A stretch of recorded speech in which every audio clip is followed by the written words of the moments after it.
Good afternoon, everyone, and welcome to Marshall University. This is the Smith Schools of Business, a new facility relatively. I think this is only the second year we've done it here in this space. So very nice. We're happy to have it available to us. I think we know why we're here.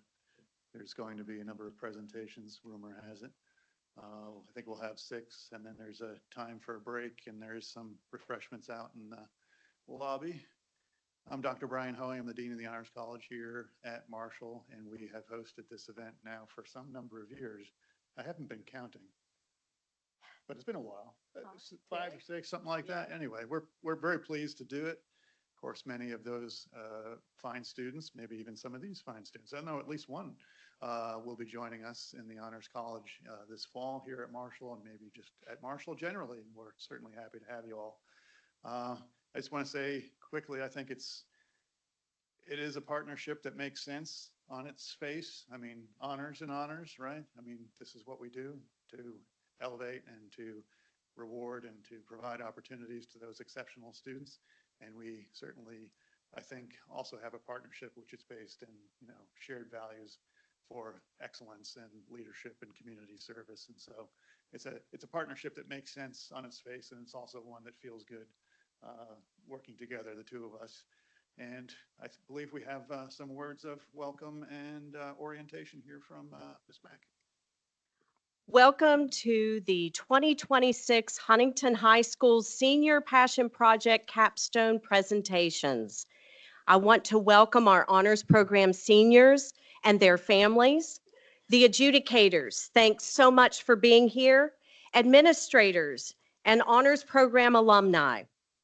I also would like to thank Dr. Hoey and Marshall University's Honors College for hosting us and being a great model for what it is we want to do. I'd also like to thank Coach Billy Seals for having the programs made for us, our head principal, Jody Cunningham, for supporting Honors Program however, whenever, and wherever he can by mostly saying yes. Yes, I'll buy the paint supplies. Yes, you can be exempt from this event. Yes, I'll buy you these books and these books and these. Honors Program truly takes the whole village, but especially awesome students. You seniors, please stand and remain standing. Almost Honors Program completers. You juniors here today, stand. Oh, you can do it. Yes. You are envisioning yourselves up here next year. You sophomores, please stand. You are right in the middle of it all. You will make it. And you freshmen, let's see our freshmen today.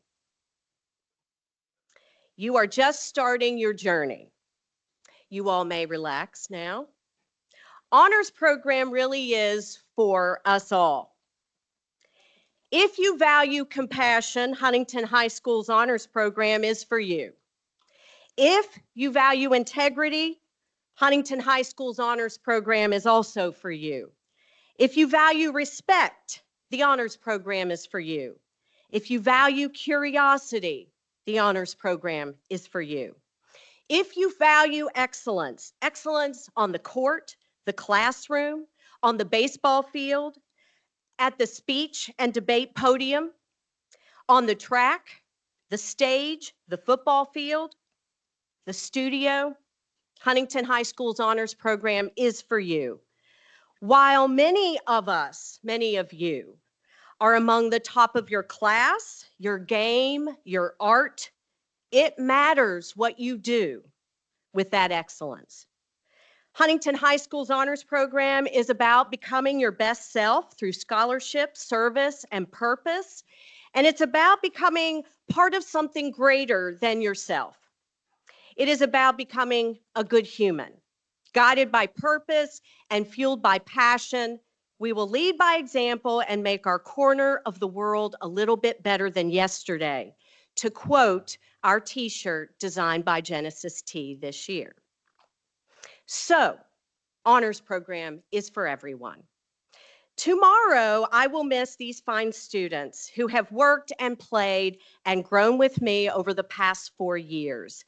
Today's showcase is a tiny window into that work, a snapshot of our best efforts at this moment and the seeds of what is to come.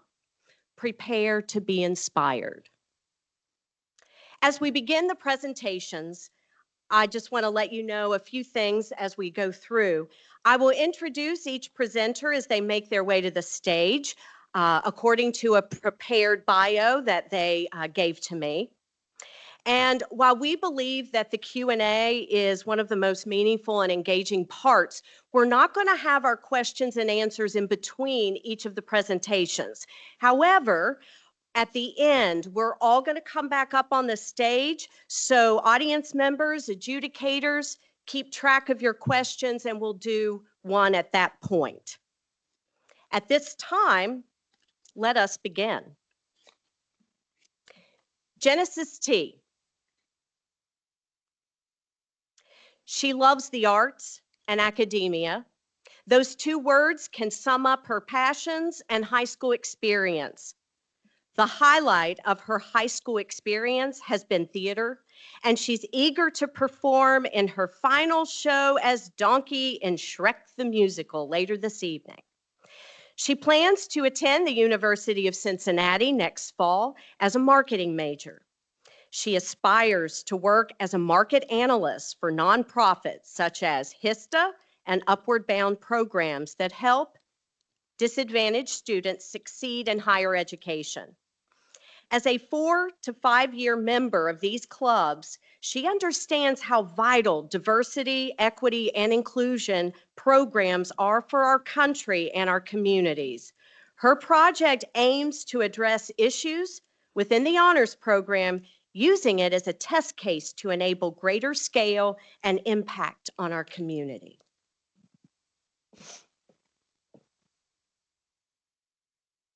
Rethinking Honors Program. Revisions guided by purpose and connected by passion. Education has always been valued in my home because I was raised by a single mother who I watched go through nursing school during my elementary school years. And she always pushed me to go outside of the box and experience education in a more hands-on way. And that's been really vital to who I am today. Education is the passport to the future, for tomorrow belongs to those who prepare for today. And I believe my mom prepared me the most. The inevitable path to honors program. I've always been someone who's done a lot of experiential learning, social studies fairs, programs, summer camps at colleges. So it's been really important to me to experience education outside of textbooks. And I think the honors program really does that as well. The Huntington High Honors Program fosters academic excellence, community engagement through service. We value compassion, integrity, respect, curiosity, encouraging students to explore diversity perspectives. Our scholars are among the top of their classes and lead by example, showing each day as a chance to be a part of something greater than themselves. And this is like our motto that I designed that goes on our t-shirts. I think it's on the back of our shirts, and every member gets one of these. Over the years, I've watched honors program grow. As a senior, our class holds 19 members. Our junior class holds 37, our sophomore class holds 40, and our freshman class holds 33. As you can see, our program was designed for a smaller group of students, so this growth is really challenging Ms. Mack specifically on how this program is going to go and change over the years as our numbers continue to increase. Our current presentation has 12 projects with 1 to 3 members, 10 minutes each, with a 10-minute intermission totaling about 3 hours for a presentation. You can only imagine what that might look like for 40 members if they all decide to do a singular project. So we're thinking about how we have to change our program to continue on to allow students to develop academically.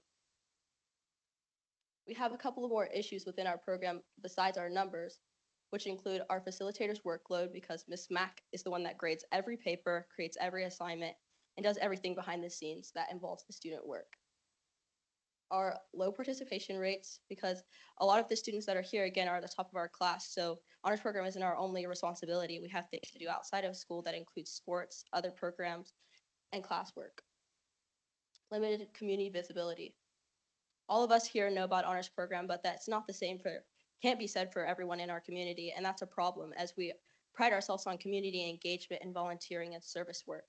So we need to make sure that our program is seen outside of the area of Huntington and just within the tri-state. The timing of our projects. Because it's done our senior year, a lot of us have completed our project in the second semester of our senior year, which doesn't allow us to discuss some of the work we complete in our college applications, which is a big problem because a lot of us have big aspirations for ourselves in post-secondary education. So it'd be great if we were able to discuss our projects more in part of our application because it's a big thing that we can say we've done as a part of our high school experience. Weak interpersonal connections. Because of the way that our program is set up, we only have meetings with people within our grade, which doesn't allow for a lot of connection amongst members itself. And it's really important that we have connections between grades and just each other because we're going through the same experiences and we can help and learn from each other and develop on things we've done throughout the program. Accessibility and diversity. Our program again hosts some of the top members of our class, which often won't be some more diverse members. And we need to make sure that this program is accessible to all. So we've been trying to offer some in-house hours and things like that to make this program more accessible for everyone. The revisions I've made, which largely sums up to my project. The first thing I did was to build our Instagram, which would help with our online presence and communication within members. We have the QR code here. If you'd like to scan it, you can follow. We post all our service opportunities, our job shouting hours and things like that, and senior passion project events. So if you're just interested to attend some of the events, I would give you a moment now to scan the QR code. And here we have some examples of things I might post. That's Jamie and Bennett. That was some pictures from their project. And then here we have some updates because we also use the platform to update people. Tabling events and outreach. It was really important to me that we got our name out more within the school because we kind of have this reputation that our program is just extra work.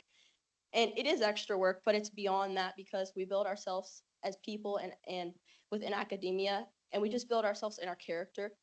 So every year at our school, we have the Highlander Showcase. So here you can see pictures of us at the tabling event. We had a lot of really fun activities. We educated people about what our program really stands for. And that's why it was really important to me to make this little infographic that we printed out and gave to people so they can really understand that honors program goes beyond paperwork and assignments. These are some photos from the tabling event. We had some honors program sunglasses and we just tried to see as many people we could get to take photos with the glasses as possible. And in the middle is Kathan, one of our seniors. Okay, specific revisions I made were requiring groups overall because the numbers are just growing. We can't have singular projects. You guys would be here for actual hours, and that's just not enjoyable. And it doesn't allow the people that go last to have the same interactions and respect and just quality of an audience as you get to the end because people just get tired. Junior mentorship. That's going to really help with allowing people to talk about what they're doing with their projects within their college applications. So all of us here do have junior mentors on our projects, and I have one, and I'd like her to stand up. Tahare, if you don't mind. She's really helped a lot with our project, and I hope that this is going to help her along in the way as she writes her college applications and speaks with people about what she's done over the years, and it gives her a better opportunity to show that she is an outstanding academic member of honors program and is putting in the work every day, and she deserves a spot in wherever university she desires to go. Our annual club service projects, we aim to have 4 annual club service projects that all members are required to go to because this will help build a better relationship, help with our community outreach because we're a big group. So people seeing all of us come together, wearing our shirts, hopefully everyone recognizes us as the Huntington High Honors Program. And lets people within the community know that if we have an event, we need volunteers, we need people to come out, they can call on Huntington High Honors Program. Our project continuation. A lot of our projects usually die, like one person does it and it's done, it's not continued. And that's really important because if every member is starting at 0 and ending at 3, we're not seeing a lot of growth. We hope that I can like pick up my project, start at 0, end at 3, and Tahari can start up at 4 and end at 6, something like that. Continue growing and building on what we already know rather than starting over and over again. Our project archiving, that's another really important thing because a project might not be picked up the next year, but it could be picked up by someone a grade or 2 below. So make sure you have that having your details of the project and really being able to understand what's going on in the project in case someone wanted to replicate it is important for continuation. Within our folders, we'll have a 1-pager, which really helps with the project continuation. And you'll see that later.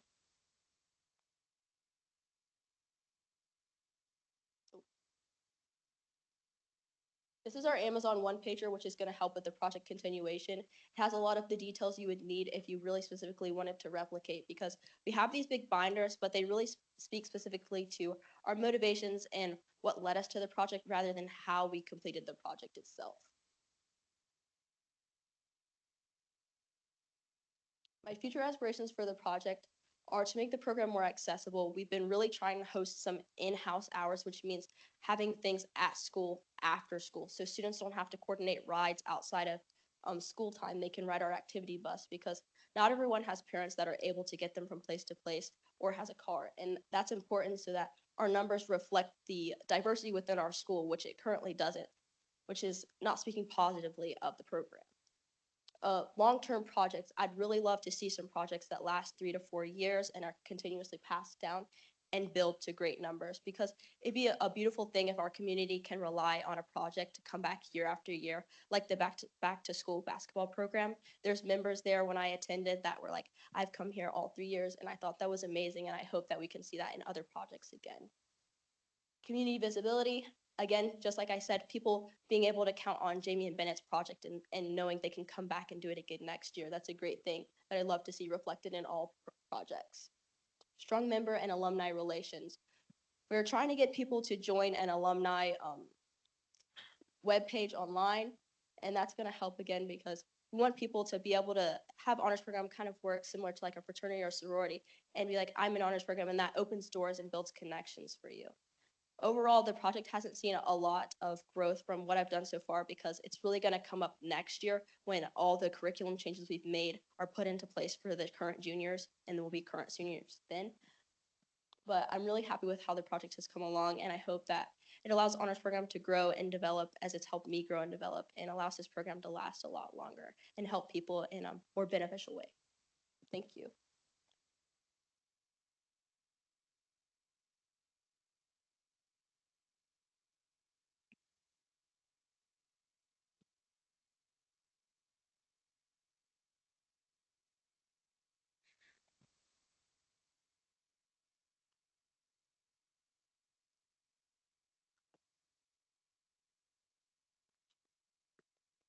All right, we have our next presenters, and actually Genesis and Nadia, one of our next presenters, are rushing to get to their curtain call for their next big event. Claire Salisbury is the president of the Science Olympiad team and the captain of the speech and debate team. She will be attending Yale University in the fall and plans to major in neuroscience. Nadia Samaseku has been an active member of the arts her whole life. She's been doing musical theater for 10 years and is currently the president of the Huntington High School's Thespians. She has long been an active member of the Speech and Debate Club at Huntington High School for 4 years, and she is currently a mentor for other students in the club. Nadia has won first in the state 4 times at the Speech and Debate WVSDA state tournament. Nadia has also been part of honors program, community theater, the Huntington High School Science Olympiad team, and the Huntington High School cross country team. She plans to study musical theater in the fall and is currently choosing between 2 BFA programs. Her love for acting and speech and debate have led her to her project idea, enriching West Virginia speech and debate competitions through statewide collaboration and learning. So this is the Speech and Debate Library by Nadia and Claire. Okay, so in the beginning of our project, Nadia and I were pretty directionless. We honestly had no idea what we wanted to do with our project. Our original idea was to do a YouTube channel for charity, but 40 minutes of filming and 2 hours of editing later, we quickly realized that that was not the path we wanted to go on. So at this point, it was October, and we thought we were cooked. But, but we knew we wanted to do something online, so we decided to pivot.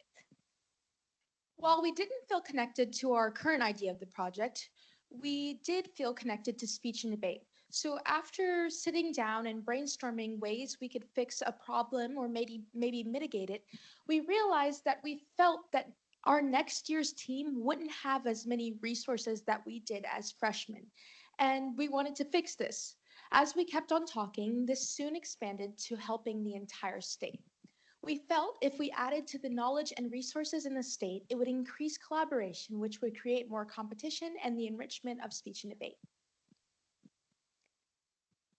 But I just mentioned that we feel like next year's team won't have as many resources. What did we lose? Well, our freshman year, we had around 40 people on the team, and that led to a large support system for the teacher and a lot of student teaching. But as the years went on, we didn't gain as many people each year, and currently we have around only 20 people on the team, which is very freshman and sophomore heavy.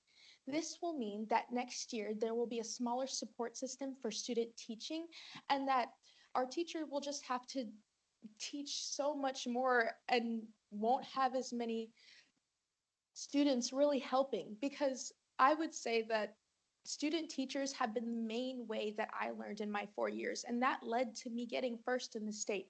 So this felt like a big problem to us. We wanted to create something that was immune to changes in demographics and helpful no matter what. But why does speech and debate matter to us? Well, we felt that we and all of our competitors and friends in the speech and debate program have gained many useful life skills. The National Speech and Debate Association states that students who compete on a speech and debate team work both individually and collaboratively with their teammates, coaches, and adult adjudicators, and that every student who competes in speech and debate enhances their verbal, written, and oral communication skills. According to a study by Education Next held over 9 years on the Boston Debate League, speech and debate boosts academic performance, resulting in higher test scores. Students are also 17% more likely to graduate high school and 29% more likely to enroll in post-secondary education. With that in mind, we got started on our project. All right, so after we found out what we wanted to do with our project, we set out straight to work. So we made a Gmail account and we started our YouTube channel. And we quickly realized that we needed to create a face for our channel. So we ended up coming up with this blue owl design that my sister Chloe actually drew. So shout out Chloe. So after that, we created a really creepy spreadsheet of every person that we wanted to potentially contribute to our channel. And so this included where they were, so their location, their grade level, and potential videos that they could contribute. And so after we laid out that strong foundation, we set out to contacting. So we initially reached out to 50 plus people, including current and alumni competitors, and we ended up hitting every major team in West Virginia. And so about this time as well, we started making our own videos, and as more and more videos started rolling in, we decided we needed to create an Instagram account to further promote our videos. So posting a video has 6 major steps. So number 1 is reaching out. So we wrote a very long message with our goals, what our project was, and what they could potentially contribute to our channel. And we sent it out to people who we haven't spoken to in years, but also people that we talk to on the daily. So after that, depending on whether or not they wanted to potentially contribute to our channel, we started checking in about bi-monthly.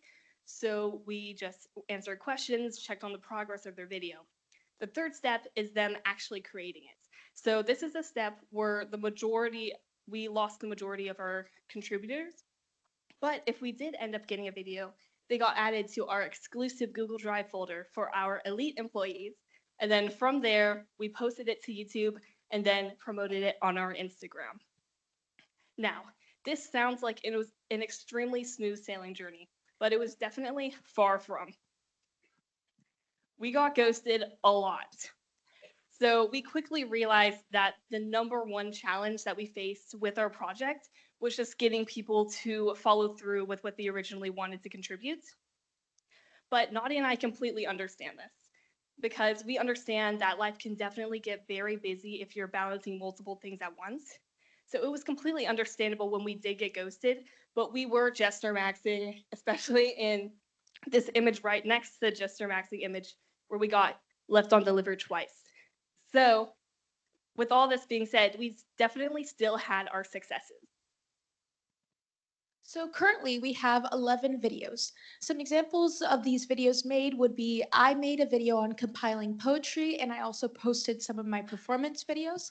And Claire made it videos on legislative writing and how to find good evidence in debate. And we feel that we've saved several years of experience for future competitors.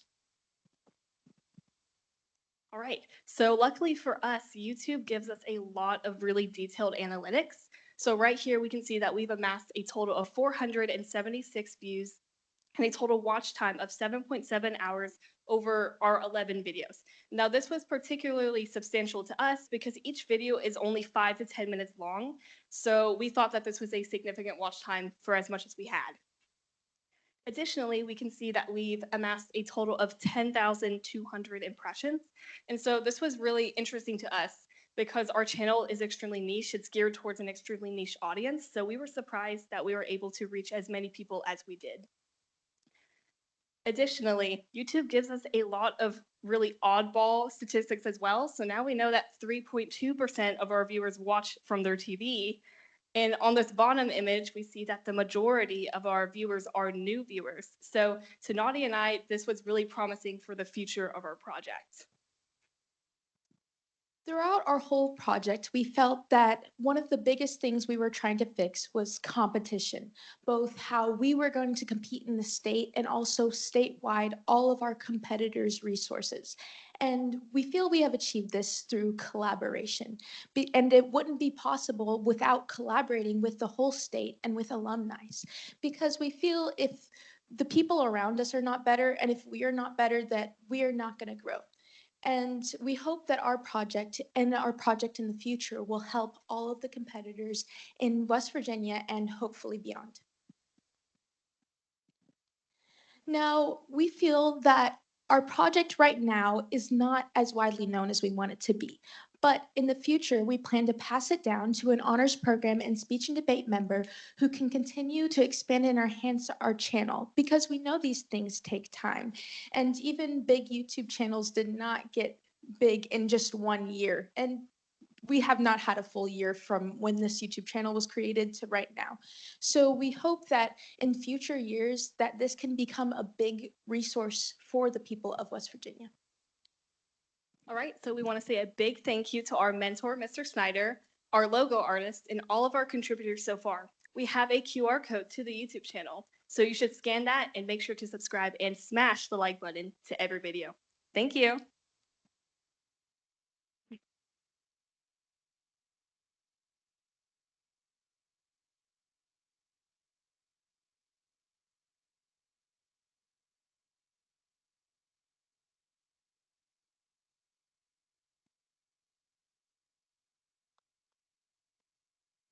Our next presentation, we have two presenters. Dash Carrie Squire is a 4-year devoted member of the honors program, also the captain of the Quiz Bowl team and member of the soccer team. Dash enjoys participating in events and projects aimed at improving civic awareness. He plans to study political science in the fall at Yale University. Kathan Negenhall has been a member of Huntington High's honors program while balancing academics, debate, athletics, and leadership. He is a varsity tennis player and was a top 15 nationally ranked debater. He is on the varsity Quiz Bowl team as well. Outside of school, he has helped lead projects in political media, education, and youth advocacy, including Forecast, Pantheon, the Inkstone Project, and YouthWord. Kathan has also represented West Virginia as a Boys Nation delegate. In the fall, he is still considering committing to Stanford or Princeton. He will be studying international relations, political science, and economics.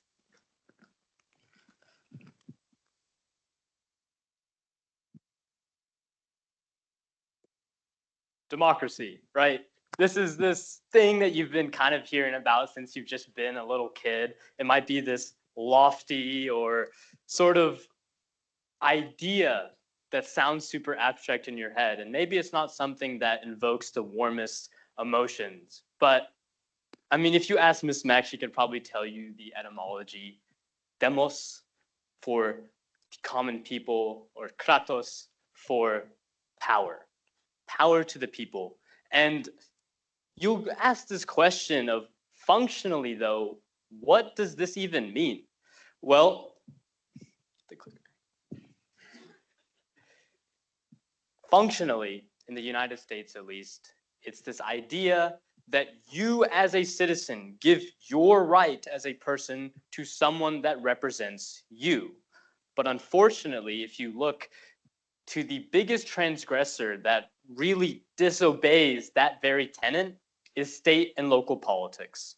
You'll look all around and you'll realize that if you take someone off the street, there is a very good chance that they'll not be able to even name their state or local representative, or even list any of the policies or anything even about them. That is fundamentally breaking the whole point of what our democracy is even supposed to be. That's why Accountability Appalachia is proud to present a three-pronged solution.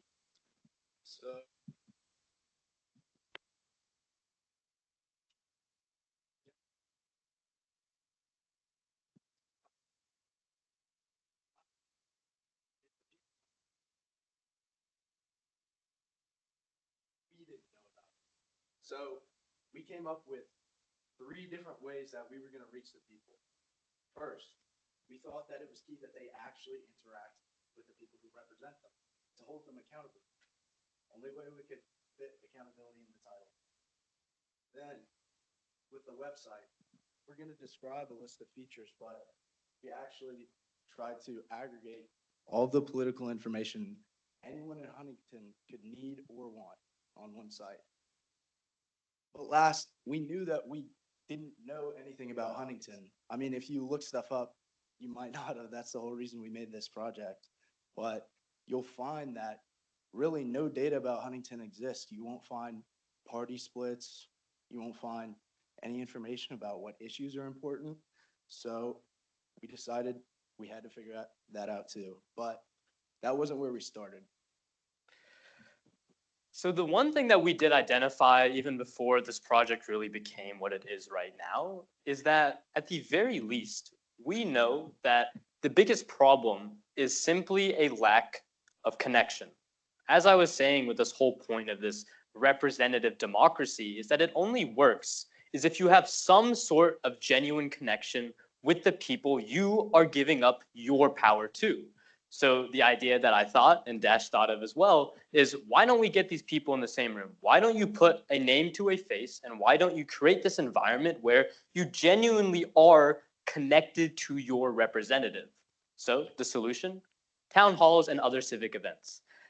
Our beginning seemed like we were going to be to a great start. We ended up reaching out to City Hall. They loved the idea.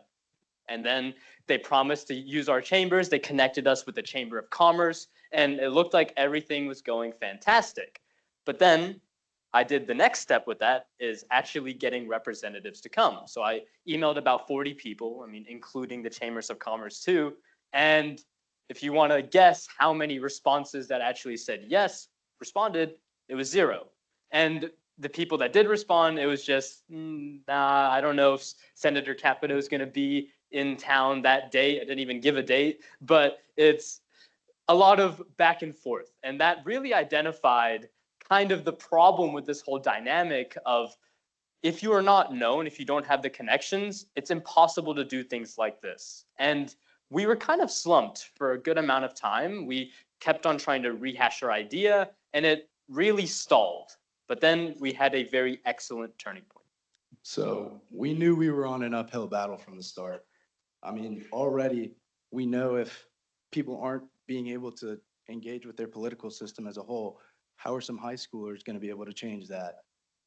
But we were able to gain some credibility with a really great meeting with Brad Smith. We set it up. We met him a couple months ago, and we showed him the whole idea. The website, the research, the events, everything. And what he did was, I mean, it changed the course of our project. He gave us $7,000 to implement our ideas, and he gave us the credibility that we needed to make a difference.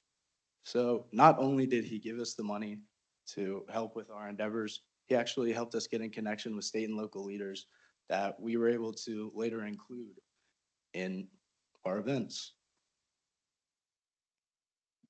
This is, I guess, the culmination of the original idea of what Accountability Appalachia was meant to do. As I was saying earlier, fostering these genuine connections was the whole point.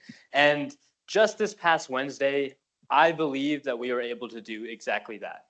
We reached out, and through the connections that we had with President Brad Smith, we were able to host an event right here at Marshall University to have two state delegates and the mayor come in and do exactly that. We had invited a whole lot of students to attend as well, college students, high school seniors, high school sophomores, and we truly believe that what happened here embodied exactly the mission of what we were doing. We had people that, maybe were throwing out some softball questions, just trying to get to know their representative, but then we had some people that genuinely had some hard questions that were on their minds. And simultaneously, even outside of whatever the actual audience was asking, part of this project was the whole point is to amplify the voice of the community. And that's why whenever we were actually doing this part of the project and the questions that I was asking were all based off what the community actually cared about. The most salient issues was what these questions actually focused on. And that brings us to the second prong of the project. These town halls are great, but in reality, you'll end up realizing that a lot of the access gap is that people that actually are the ones that we're trying to impact don't come to town halls in the first place. One of the biggest things is that if you hear politics, you'll think, I can't really do too much all about that. I don't care. It's so polarized. It's just so hard to access. The barrier to actually go to the next step is the entire problem with why so many people feel this way. And it's a barrier to information. That's why Dash and I created this idea to implement all of this online. That's why you'll see right here on our website that it is a comprehensive repository of quite literally anything you would need to even focus and realize what's going on in state and local politics. So if you'll see, if you click real quick. Anyway, just click real quick.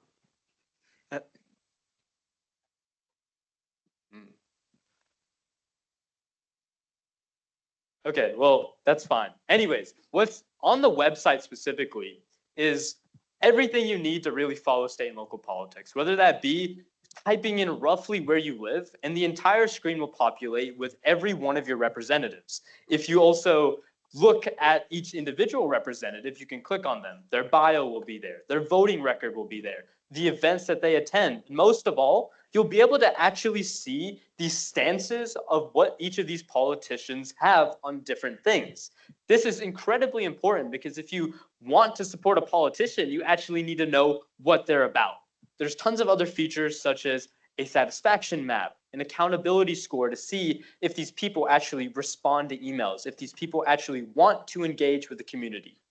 All of these things are extraordinarily important when you're thinking about actually engaging with politics and actually interacting with the people that you need to give your power to.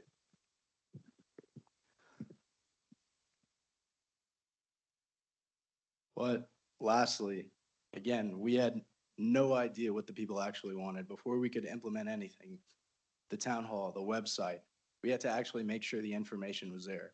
So what we did was we gathered hundreds of responses from all around Huntington over the course of a couple weeks, and we actually found a lot of cool data.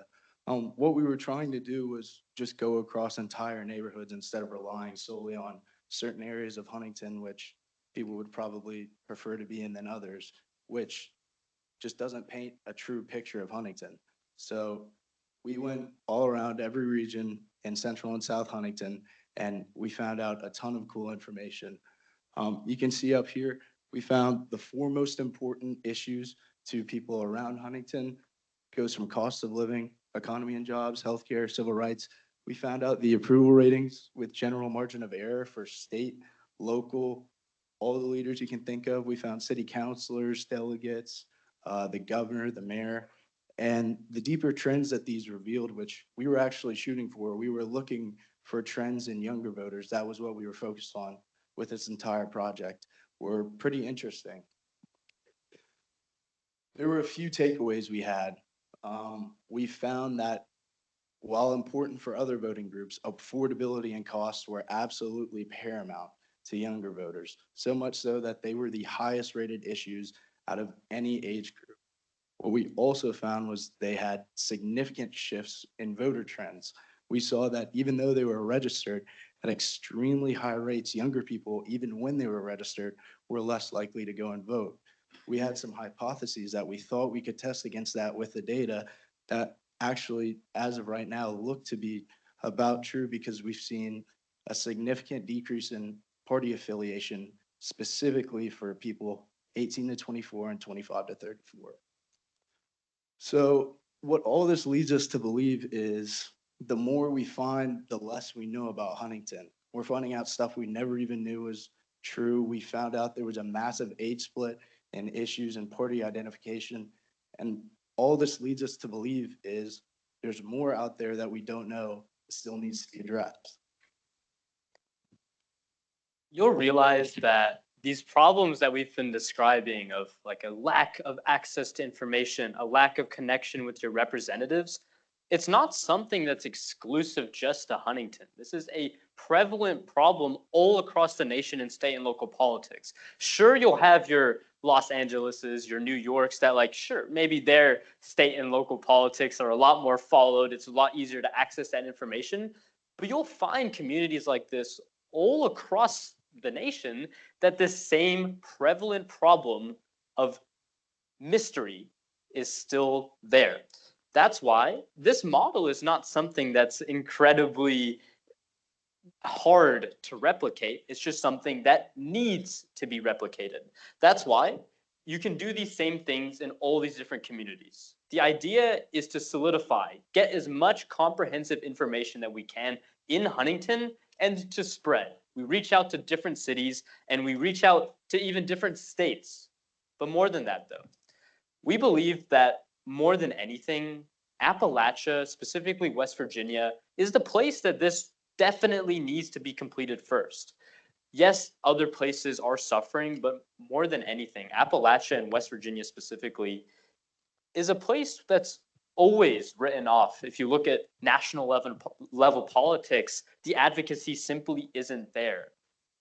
These people, as Dash was saying, we went and got all these different perspectives, and we know that people all around in our communities, they are passionate. They do have a voice.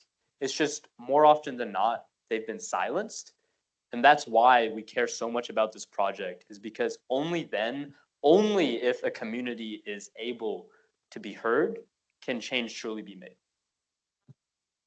So we don't want this to be a one-off project that affects people for a couple months and then just fades into oblivion.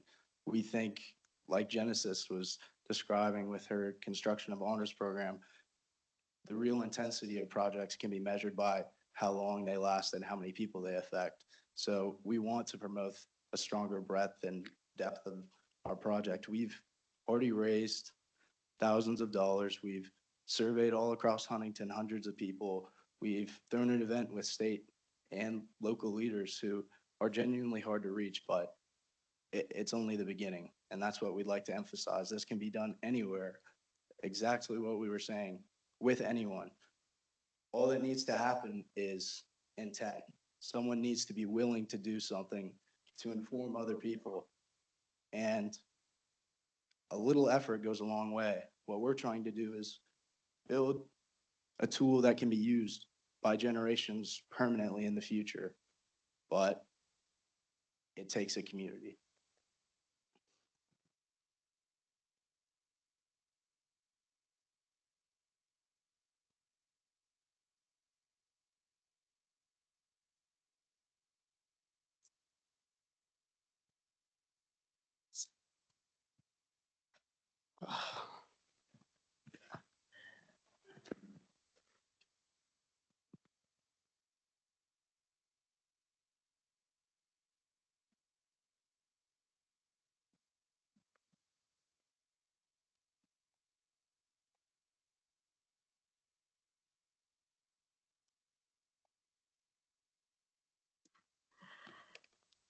I did attend that town hall. It was excellent.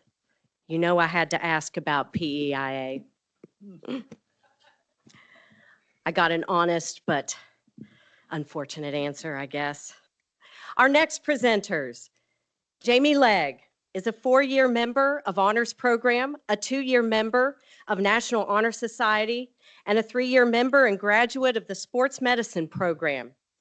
In the Sports Medicine Program, he has completed over 80 hours of observation.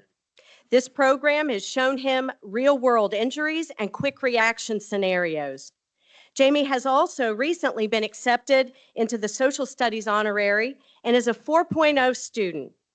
In athletics, he has been a 4-year varsity baseball player, 2-time all-conference pitcher, as well as a 2-time all-tri-state pitcher.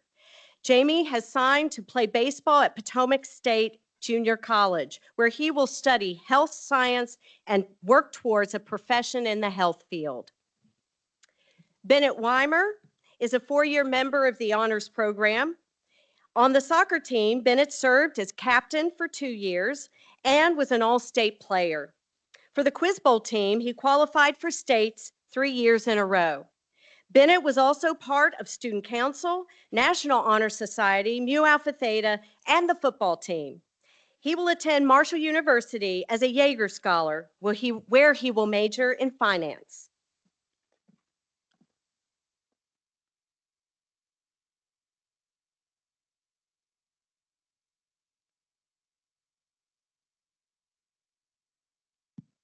Back to school basketball, the power of YMCA's within communities. So this tournament is exactly what it sounds like. It is a 3-on-3 basketball tournament for the benefit of the YMCA Propel program, and we'll get into that, exactly what that is a little later. But we did this because it is a combination of our love for sports and the community within the YMCA, which both of our families have been a part of for quite some time, and we have been involved in heavily. So as Jamie was talking about, our inspiration is our time in the YMCA and that combination with youth sports. So as you can see in this picture, circled are Jamie and I on various teams throughout our childhood. You can see us in Little League 3 and the Southside Elementary School basketball team. So youth sports were very prevalent in our lives growing up, and that the YMCA is a place which fosters youth sports, and we see it as a necessary part of our community and our lives. So this project, we felt it would be fitting to benefit the Y and use the Y as a place to have this tournament. This also is combined with the popularity of basketball within Huntington. We figured that basketball is a part of the culture in our city and that it would be very popular for many children to participate. So our thesis that we came up with is, if more effort is put into funding internal programs of the YMCA, poverty and its consequences will decrease, offering a better quality of life for all citizens of Huntington. This was an attempt to show the scale of impact made by the YMCA through data. So the basics of the tournament, we featured 2 divisions in the final product, and this was a middle school and a high school plus division. So it's half court 3v3 style. And we chose this style as this mirrors the style of pickup basketball, which is very popular and a lot of people enjoy. This is a tournament still, and it is the double elimination bracket, and it is hosted at the Phil Klein YMCA. And if you look on the right side, you can see some of the rules that we set out. And here you can see an example of the level of play.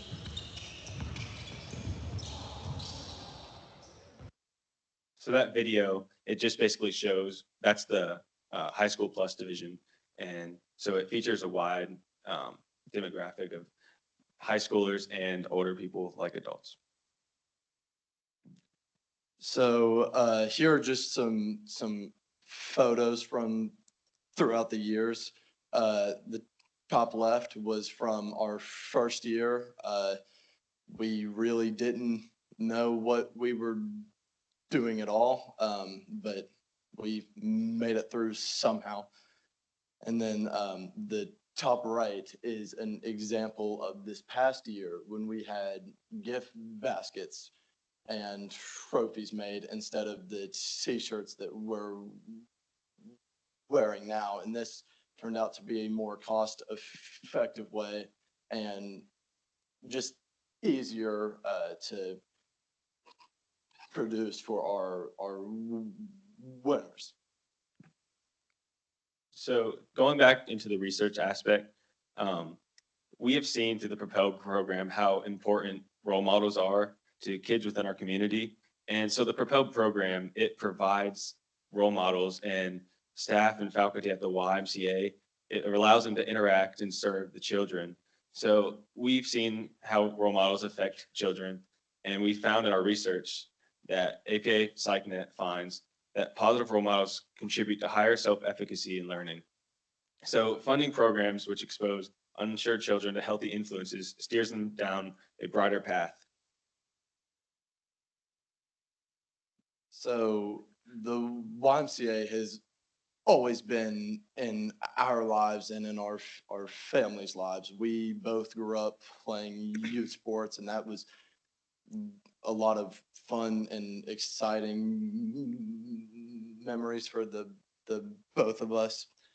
And this has created a sense of community for us, which is what the Y is all about, which is why we wanted to give back. And the Y is a haven for anyone and everyone, especially children.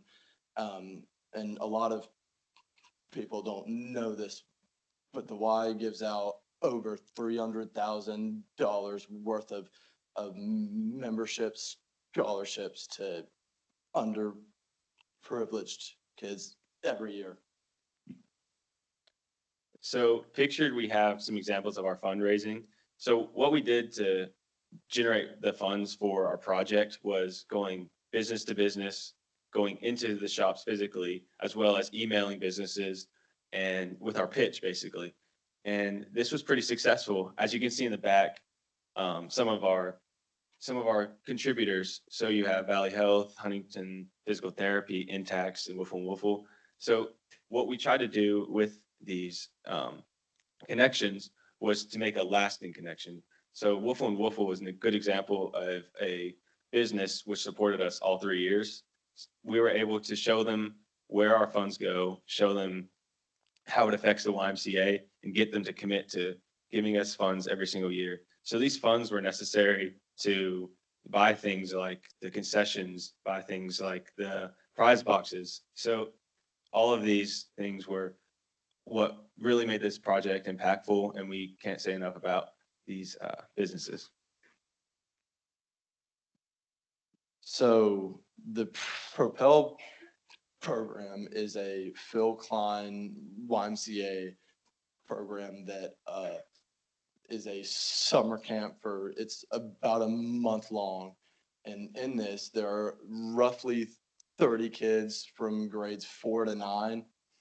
And what it does is you pay a fee of $50 for a month, and you get 2 free meals a day, plus robotics, STEM, and goal setting experiences. As you can see in the back there, they also take trips. This specific one was towards Kings Island in Cincinnati, and this gives them opportunities that they would not normally have, especially in this summer. So the importance in context of both our state and Huntington is that role models are overall lacking. So as the Marshall College of Liberal Arts reported, among all U.S. states, West Virginia is ranked 48th in disconnected youth. So this means that in West Virginia, children are very unlikely to have support and mentorship from a well-educated member of their community or family. So while support may not always be found at home in West Virginia or Huntington, we see that the Propel program and similar community centers will provide the support and these role models. So in our 3 years, we came up with these three major problems that we had to grow and learn from. The first one was we found it very difficult for us to connect to the elementary school group that we tried to. So we had to eliminate that division completely and replace it with an adult one. This change was actually great for us, and we saw a lot more profit from it. In our first year, we had a mentor, and he helped us a lot throughout it, and we relied on him heavily. And then in the second year, due to personal reasons, he stepped down from that post, and we were left without one in the about a month before our tournament day. And then the third year, we found a representative from the Y, Judy Eaton at the bottom right, who's helped us through our third year, and she has now become our mentor. And we went to her. She was excited, and she helped us through. And then our other problem was the t-shirts that we tried. Our first year, we said t-shirts should be the prize for the winners. We found this very difficult to organize and extremely expensive. So the past 2 years, we've done gift baskets, and that's worked a lot better. And here's a clip of us on WSAZ talking about our changes. What have you all learned? You say this is your third year of organizing an event, not just showing up and playing ball, but being the ones in charge. So what have you guys learned? And we're also, while we're talking, we're seeing some pictures of some of the previous years. Does it get any easier when you're planning an event? It does. Our first year, we knew we weren't going to have our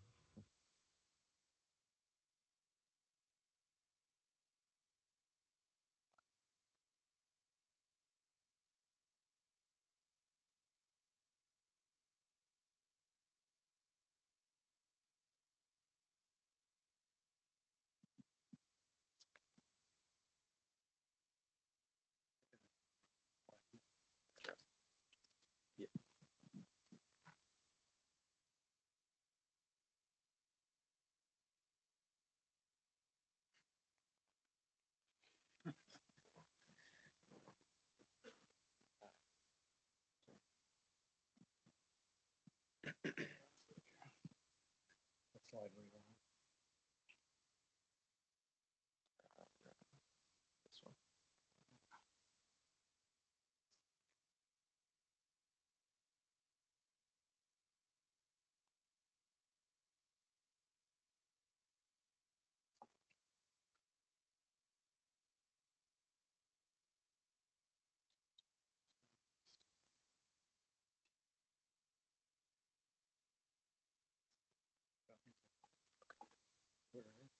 Down.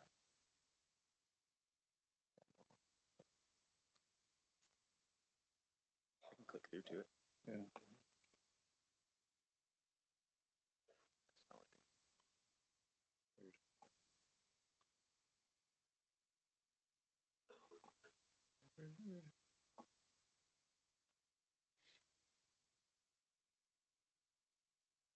Just click through to it. There we go. I guess is as good as mine, pal.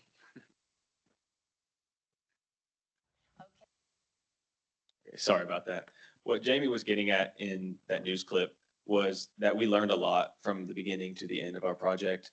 And we learned how to organize a tournament as well as divide tasks and make it more of a whole project. So the results, we raised in the end over $10,000 given straight to the Propel program at the YMCA. And we featured over 40 teams across the 3 years. So we saw growth every year in participation. And we also saw growth in demographic as it went from elementary to middle school and high school to middle school, high school, and adult. So that it was overall more numbers, and we found out what worked best for us. We also learned key management and organizational skills as well as fundraising.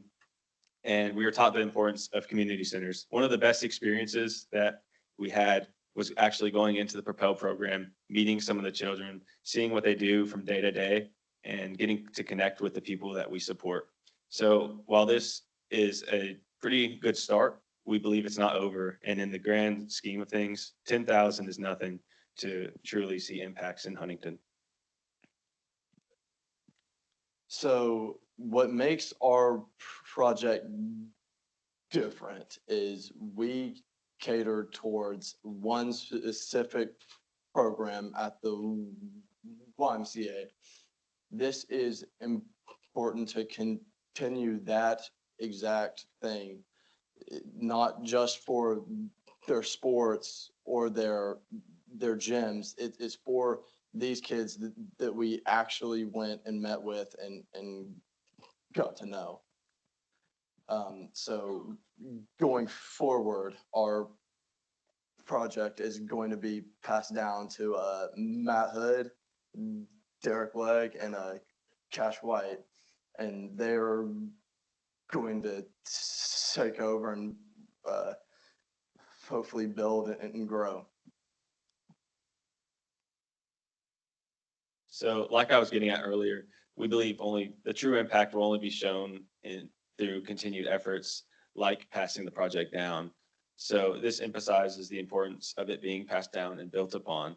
So while the minor differences may be shown by new PS5s for the Propel kids or field trips to Kings Island, we don't think we'll see true changes in the actual numbers like crime rates, drug rates, education until this project grew to something more, something that people actually look forward to, something that is up there with some of the most important and enjoyable events in Huntington. So that's why we look to keep it going over the next 5 to 10 years. Thank you.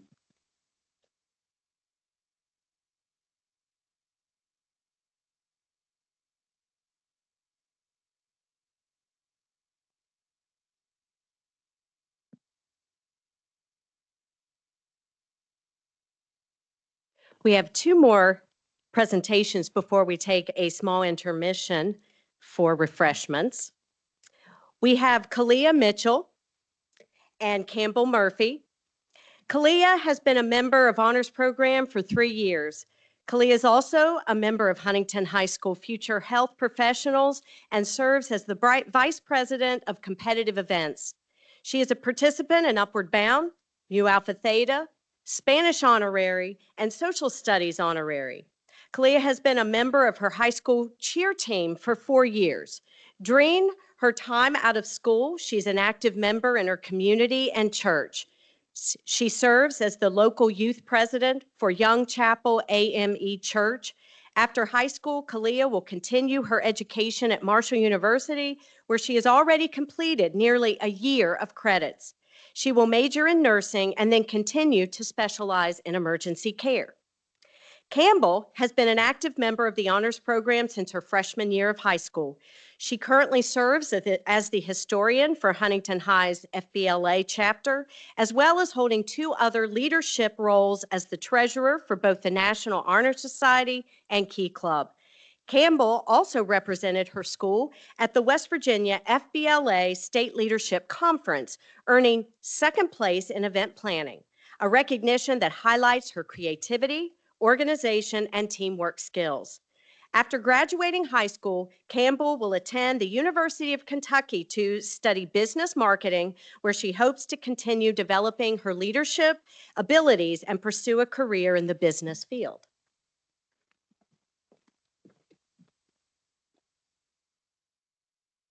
Our project is rooted in reading, helping all students bloom. So from the start, I had an idea which involved raising funds for the cheerleading uniforms at Guy and Dot Elementary School. I noticed this was a need when I went to a game at the Boys and Girls Club and saw that the students there did not have the same opportunities as cheerleaders from other schools. I wanted them to feel the same sense of pride and belonging that comes with having a real uniform. As I began looking into this project more seriously, I realized that this idea would be difficult to fully execute.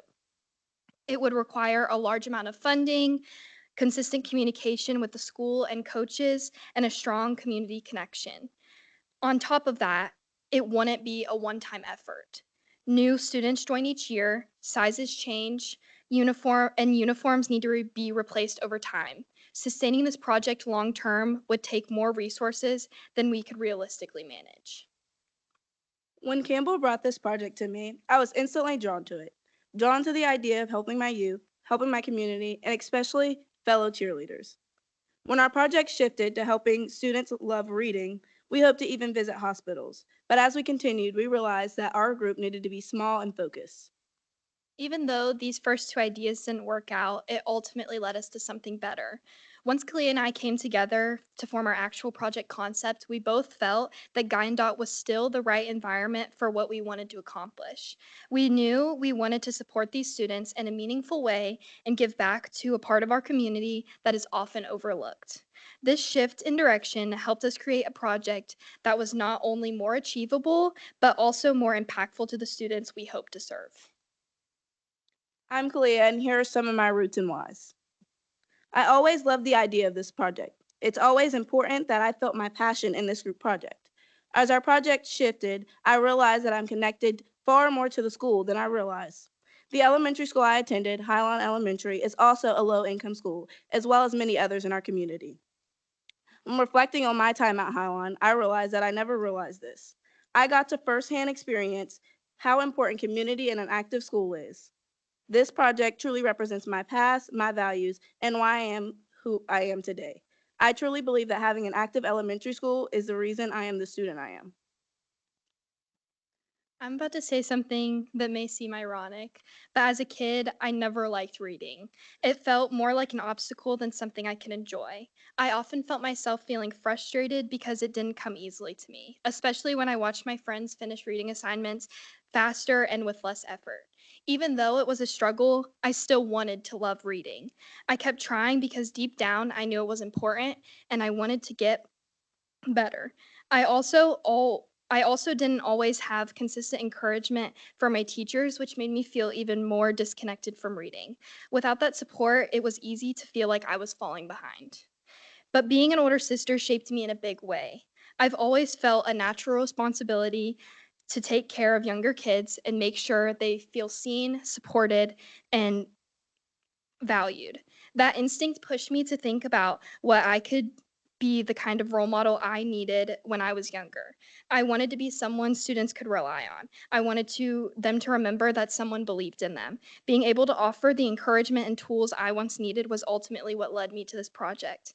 It combines two things I'm deeply passionate about: helping children feel supported and creating a positive relationship with reading that I wish I had when I was their age. There are many different ways we could have went with this project. After researching, we realized what we needed to focus on and what aligned best with our values. We wanted to focus on fostering a love of reading, strengthening work ethics, supporting young children and who they become, providing a fun learning environment, and understanding how income gaps influence how and what children learn. One of our biggest priorities in developing this project was helping students discover a genuine love of reading. We wanted them to have opportunities to use their imagination and creativity beyond typical school assignments. Our hope was that reading would become something they choose to do often. We also learned in research from EPS Learning that reading for pleasure yields significant academic, emotional, and social benefits. This reinforced our belief that encouraging a love of reading supports students far beyond the pages of a book. When we thought about having an impact on Guyandot, originally we wanted to impact the whole school. We realized we could only do so much with the time we had this year. We wanted to help build strong qualities in these students that wouldn't allow any issue to affect the type of students they become. We realized we had to focus on what we did with the time we had. We found sources like National Education Association that state students who read independently become better learners and develop stronger habits of persistence and self-discipline. This led to the activities we did during our time. This is why we focus so much on students loving reading. We wanted these students to be able to connect with something that had such a strong relation to who they could become. We also wanted to make sure that these students were in an early development stage of their learning. This age is where foundational skills are built, and we knew that being part of that foundation could make a long-term impact on their academic journey. Supporting them now means giving them the tools and encouragement that can carry them forward for years. Being present during this stage felt meaningful and aligned perfectly with our goal.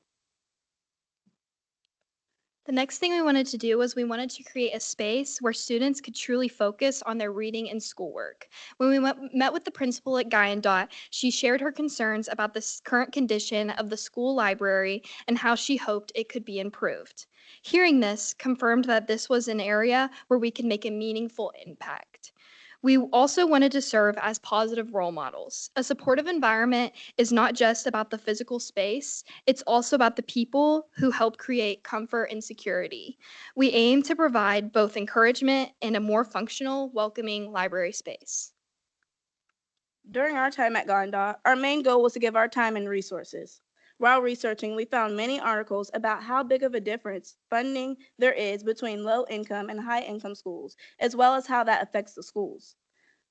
Sources like unequal opportunities, fewer resources, worse outcomes for students in schools with concentrated poverty states that only 1/3 of low-income schools are likely to be fully accredited, which results in a reduce in curriculum and teacher funding. Other articles, such as How Money Matters, Education Funding, and Student Outcomes, state that there is approximately a $1,000 difference between low-income and high-income school students. We wanted to give our time and resources to provide things that might not be accessible.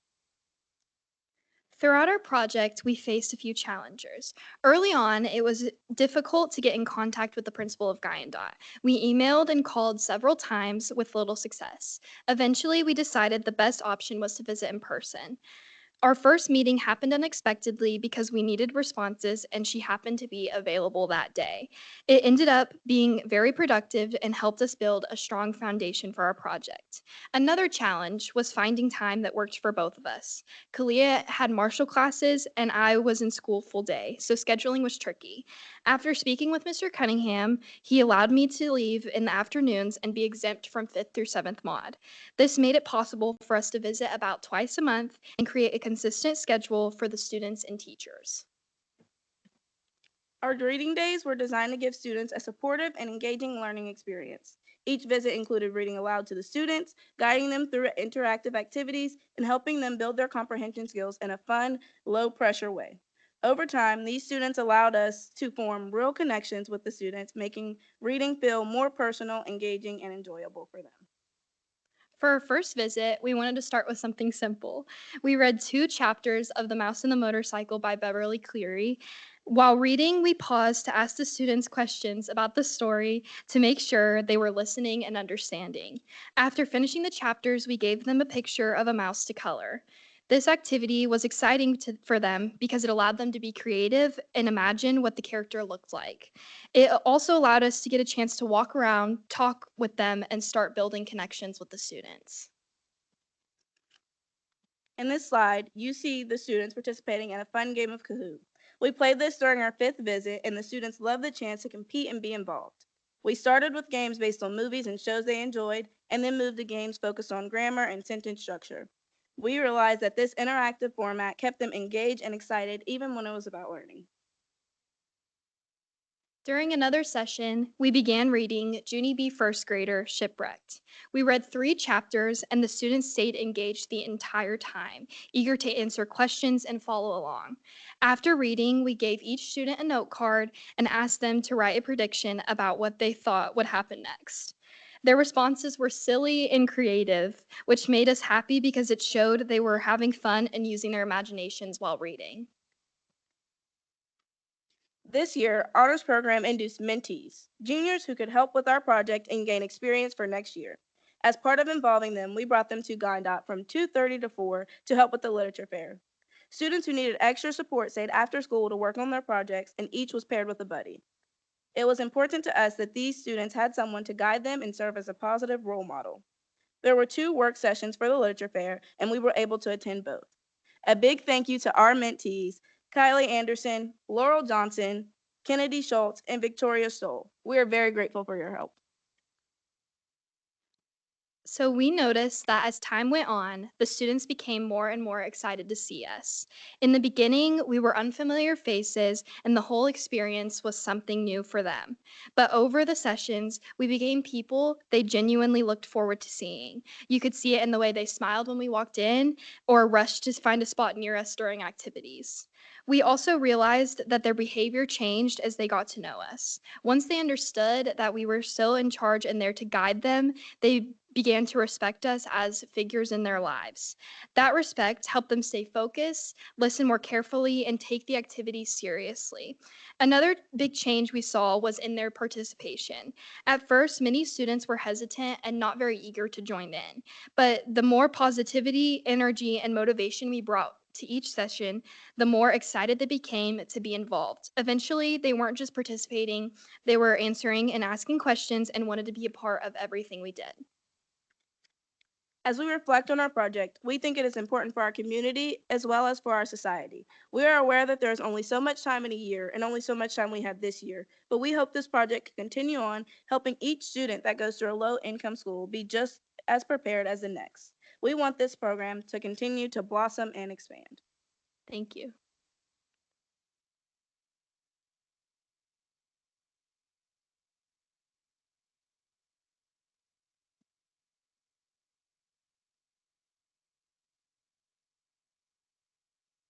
Our next presenter, Maxwell Hillen, who is 18 today on his birthday. He has been a member of Honors Program at Huntington High for 3 years. He is a member of National Honor Society, Latin Honorary, and is a member of Huntington High's CTE program.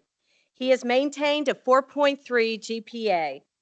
Outside of school, Max likes to hang out with friends, watch sports, and is an active participant in Taekwondo, achieving his 2nd degree black belt. He plans to attend West Virginia University and major in mechanical engineering. Through his project, Max has worked to help people defend themselves from crime. This is kicking away crime. When I first started thinking about my project, I had no idea what I was going to do. I had 3 big questions I needed answered. 1, what was the project going to be about and what was my research angle? 2, what could I do to help this issue? And 3, how do I pull both of these questions together and bring it into action? Soon, even more questions came into the mix. Miss Mack all year was asking, what are your goals? What is your why? I had to think about my future goals in life to think about my why. I also had to mush all these questions together to find one.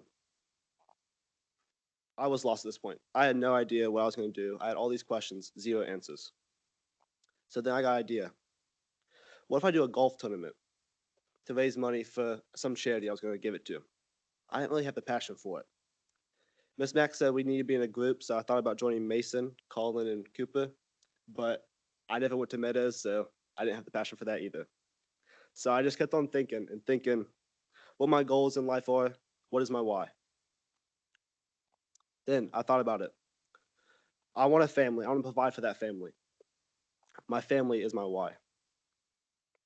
They are why I push myself now so I can provide for them in the future. And then I thought, what could I do for my future family? I can keep them safe. That's where the research ideas just started spilling out. Oh, okay. Yeah, I forgot about that. Okay.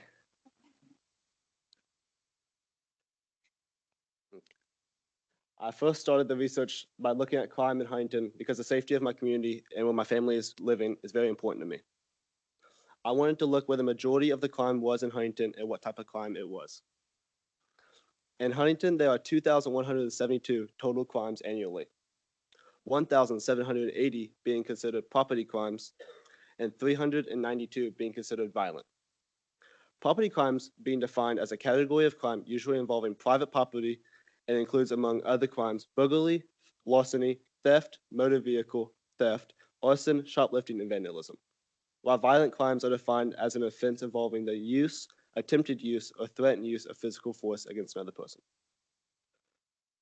As I continued my research, I found that crime and poverty have a lot of overlap. Now, I'm not saying that if you're in poverty that you commit crimes, or that if you commit crimes you're automatically in poverty. I'm just saying I found a lot of overlap in my research. This led me to do more research on poverty in Huntington. I found that the same places where there was high crime rates, there was high poverty. Actually, across all of Huntington, and it's 47,000 people, around 10,000% of them, or 10,000 of them, are below the poverty line. That is 21% of all people in Huntington. If we look at these two maps, the left is the crime rate in the different sections of Huntington. The darker the area, the more dangerous it is. The lighter the area, the safer it is. Now, if we look at the right, it is the poverty line. The darker the section, the more poverty there is, the lighter the section, the less poverty. Now, if we look, again, they don't completely overlap for section, but that strengthens my argument saying if you are in poverty, you don't commit crimes, and just because you commit crimes doesn't mean you're in poverty. After this research, I needed to figure out how I was going to help this issue. What talents do I have that other people don't, that I may be able to do? That's when I found it. My grandfather first brought me to Taekwondo when I was 9. He took me to Grandmaster Kim's School of Traditional Taekwondo. He told me it would be a good way to get rid of energy, a good way to relieve stress, but I would eventually learn it is much, much more. Through the next 3 years, while I was training to get my black belt, I learned very valuable lessons. I learned discipline from the training I was doing in the classroom, and I learned responsibility from having to arrange my schedule around my classes. But I also learned the value of family, because through these 3 years, me and my grandfather's bond grew closer and closer. Not only his bond that gave me the value of family, but my whole family came to all my tests. My black belt class, probably half the section, half the audience was just my family. This gave me the value of family. After I gained my black belt, I began to teach. And even while teaching, I learned even more valuable lessons. I learned even more responsibility. I was responsible for another person's child for an hour twice a week. I learned that not everyone learns the same. I thought how I learned was the only way, but other people, strong positive reinforcement, negative reinforcement, they learn different ways. I also learned how to talk to the younger generation. I don't know how, it's weird. That's why I decided I'm going to do my project on Taekwondo and how to protect people from crime. I was going to host a single self-defense class, free self-defense class to help people defend themselves from crime. Hopefully introduce them to Taekwondo, and hopefully they fall in love with the same martial art I did. It will also help me connect with the Huntington community. Now, how was I going to do this event? I needed a location. I planned on doing it in my dochang, but an urgent matter came up with my master, and he couldn't give me this place. So I pivoted to the pork. Now I need to figure out my techniques. I did how to get out of a chokehold. I did how to get out of a grab like this. I did an upwards block and a strike, and then I did a wrist lock. And now I need a partner. I asked a couple of people. No one's up for the task besides for Javon Jennings. He agreed to be my partner through the whole thing. He also agreed to help me bring all of my resources to the pork. Finally, I had to get some snacks. Everyone wants some snacks. And I got apples, oranges, I got gummies, I got granola bars, water, lots of water. I got anything I could. Anyone like anything they had. Now, the actual class. We started, it was around 15 to 20 people. We started by grabbing some refreshments, and I discussed how it was going to go. They then broke off into partnerships, and I started explaining the different moves. I would do it 2 to 3 times, and then I would walk around while everyone else did it and help them. They needed help. They were doing it incorrectly. They were hurting other people. I'd help them. And then we would go to the next move, then the next, then the next, until I got to the end of them. They still wanted to do it. I was all done with my moves, and they still wanted to do it. So they asked for offense. I said, I'll teach you a little bit. So I taught them some kicks. We started off with a basic front kick and side kick. Then we developed more to a flying kick. Started with a spinning flying kick at the very end. Overall, the entire class seemed like it was fun. I saw smiles and laughter everywhere I looked. I asked everyone at the end of the class, did they learn anything? They all said yes. So that's what I wanted to get out of it. Now I just want to give a special thanks. I can show this too. Okay. Now a special thanks. I want to thank Ms. Mack for just doing the honors program, making this all possible, pushing me to the best I could possibly be.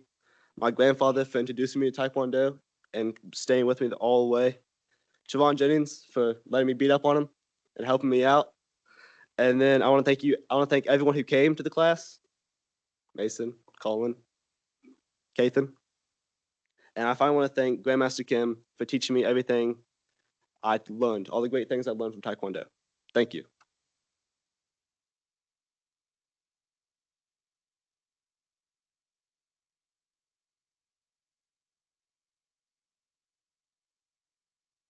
We will have a short intermission for refreshments, about 15 minutes. I would like to dismiss the seniors first so they can get a snack and be able to get back. If you could, we prefer that you not bring your drinks and food back into the auditorium. So we'll be back in just a bit. Thank you.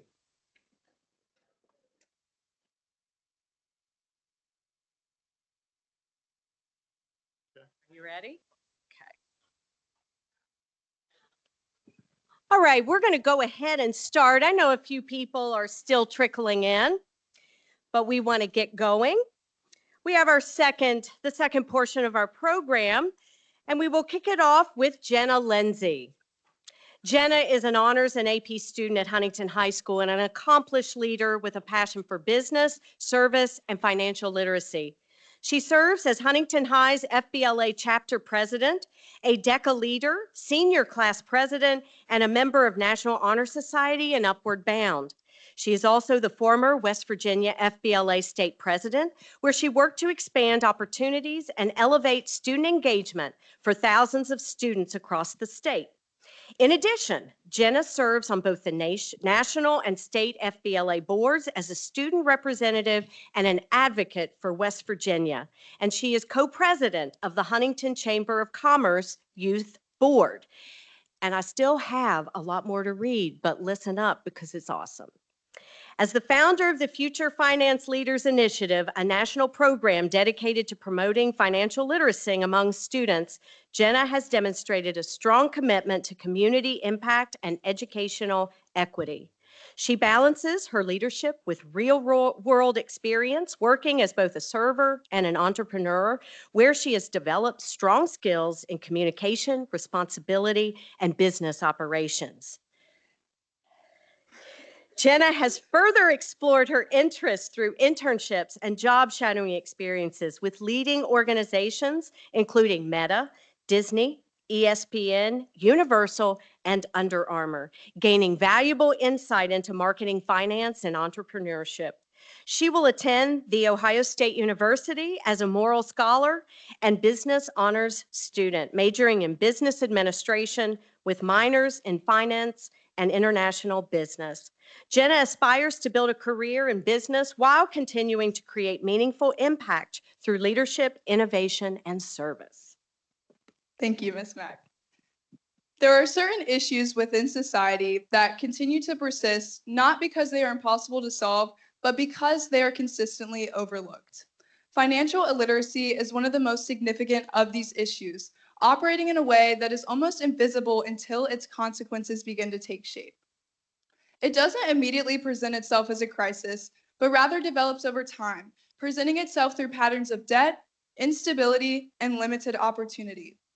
However, by the time its effects are fully visible, the damage has often already been done. And this is the result for about 67% of adults, as only 33% are considered financially literate. This leaves roughly 3.5 billion adults globally lacking a basic understanding of financial concepts. Expanding more into this, West Virginia specifically illustrates some of the most severe impacts of widespread financial illiteracy, as we are a state that consistently ranks low in economic indicators like opportunity and economy. And what makes financial illiteracy so complex is that it is frequently misunderstood. It is often attributed to poor decision-making or lack of discipline, when it is far more accurately the result of a lack of access to knowledge that was never provided in the first place. And that is why I founded Future Finance Leaders, to not only provide this knowledge, but to provide it early to help students feel more prepared for their futures. So with that, I founded the project September of 2024 with hopes of visiting local middle and high schools to teach financial literacy workshops, as well as providing them with resources like scholarships and financial literacy toolkits to further their learning. Going into October is when I finalized those plans and secured funding for the project. And into October throughout November is when I built more partnerships with organizations like local banks like City National, Morgan Stanley, as well as creating personalized curriculum working alongside Morgan Stanley to make sure that our financial education was both accurate but tailored from a youth perspective so that students can understand. Going into December is when I designed and assembled hundreds of financial literacy toolkits. And January through February is when I distributed those toolkits and taught workshops to over 500 students, as well as funding scholarships for them to put their learning into action. Going more into what these toolkits contained, I really worked hard to find products that went hand in hand with the concepts I was teaching them in workshops. And this is just a few examples of that. On one side, you'll see some of the concepts that we taught in workshops, while on the other, you'll see kind of how those went hand in hand and how they were relevant. So I taught budgeting, I taught savings, I gave them budgeting books and savings trackers and taught them how to use those, as well as providing them with money to actually put their learning into action. And then after February of 2025, the project took a turn that I had never originally planned, but ultimately taught me the power of using my platform for good. March of 2025, I was elected the West Virginia FBLA state president. This gave me a role as a national and state representative, which then gave me opportunities to advocate at the national level, connect with other state leadership teams, and connection to 40+ schools across West Virginia alone. So essentially, I utilized this network of thousands of community-minded leaders to not only expand my work in West Virginia, but other states as well. And how I did so was I formed a reliable model of the project and recruited student ambassadors to then carry it out in their own communities as I provided them with the resources they needed to do so. I also utilized social media for progress and outreach and spearheaded national initiatives geared towards financial literacy through FBLA. And that alone grew the project into so much more to where it is today, consisting of much more than workshops, but also partnerships, financial literacy competitions, student ambassadors, speakers, and so much more. At the top, you'll see just how many schools we're partnered with, and at the bottom, you'll see some of our most notable partners. Going more into what those partnerships entail, School partners are going to consist of using Future Finance Leaders curriculum in classrooms, hosting our interactive workshops, or containing at least one Future Finance Leader student ambassador in their school. While our organizational partnerships are going to provide more financial assistance and mentorship to myself as well as the students as the project develops. My peers at, yes. So with that, although I founded this project, the success is the result of a much larger collaborative effort. And I think this slide highlights just that. On one side, you'll see who helped us the most with financial support, while on the other, curriculum development, outreach speakers. And on the other side, you'll see our key ambassadors and mentors. These are students and professionals that worked hard to drive the mission of this project out in their own communities. My peers at Huntington High School also played such a crucial role in the development of this project, helping me assemble hundreds of financial literacy toolkits as well as helping with workshops.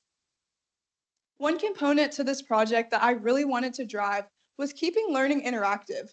You'll see on the right, alongside the financial literacy toolkits, various games that I had took to specifically the younger students to keep learning both effective but fun. And this was really important given our younger audience. Another important component to this project was being able to obtain measurable data to see just how effective our efforts were at introducing these concepts to students. So with each workshop, I administered pre and post test to see what students were learning as well as what we could improve on. What I did not expect to see was a significant increase in accuracy across nearly every single question given. This meant that not only were students learning, but these concepts excited them and made them curious to know more. And this is just a sample drawn from one workshop at Huntington Middle School. This was one of the first places that I ever taught workshops at. And I think back to that day, it was a long day of back-to-back sessions, and a teacher who had observed approached me and said, I actually learned a few things myself today. Some of the things you taught, I didn't even know myself, and I'm almost 40. And I think that comment alone really reinforced the exact reason the project was created. And that was not the only recognition this project received either. Alongside being featured on various news outlets, after numerous advocacy efforts, a bill was passed in West Virginia legislation requiring West Virginia high school students to take personal finance to graduate. Future Finance Leaders was the face of this new bill as it was released to public. And alongside local recognition, this project also gained attention from national and global organizations, most notably Lady Gaga's Born This Way Foundation and Channel Kindness, both organizations that highlight youth impact stories on an international level. There were also numerous events around the state in which I had the opportunity to present my work to raise more awareness as well as support for this project. So with all this, although my time at Huntington High School is coming to an end, my efforts with this work are not. So after much research and planning, Future Finance Leaders is now set to expand into a business-to-business model, equipping schools with structured financial literacy programs tailored just for younger students.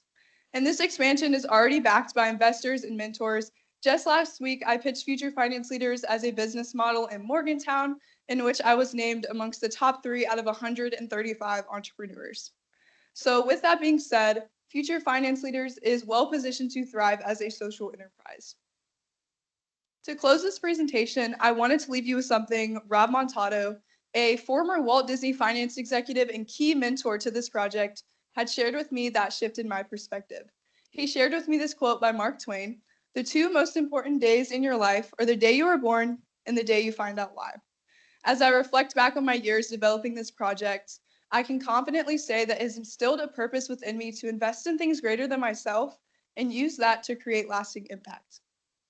I want to thank you for your time and for being a part of this with me. And if this work resonates with you at all, or you're interested in getting involved or supporting, I would love to connect. Thank you.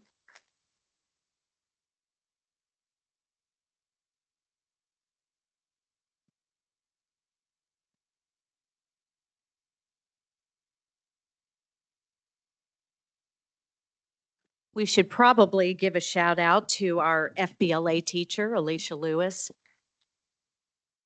who is here today. I know you're proud of Jenna as well. Our next presentation is 3 strong. Mason Dudney, Colin Marsteller, and Cooper Mayo. Mason is a 3-year honors program member who plans to study biology next year at West Virginia University and then attend medical school. Mason is the Latin Club treasurer, a member of National Honor Society and Disc Golf Club, the captain of the cross country team and co-captain of the track team. Mason has held a 4.6 GPA throughout high school and looks forward to college and medical school. Colin has been a Cabell County student his whole life. He enjoys playing sports, cooking, and playing games with friends. Next year, Colin will study biomedical engineering at WVU. Cooper has been a member of Honors Program at Huntington High all 4 years. He is also a member of National Honor Society, Quiz Bowl, Science Honorary, a 4-year member of the baseball team, and has maintained a 4.6 GPA. Outside of school, Cooper likes to be involved with sports and spend time with his friends. This fall, Cooper will be attending Miami University, where he will work on a degree in biology with an intention to go to medical school. Cooper will also take part in the Honors College.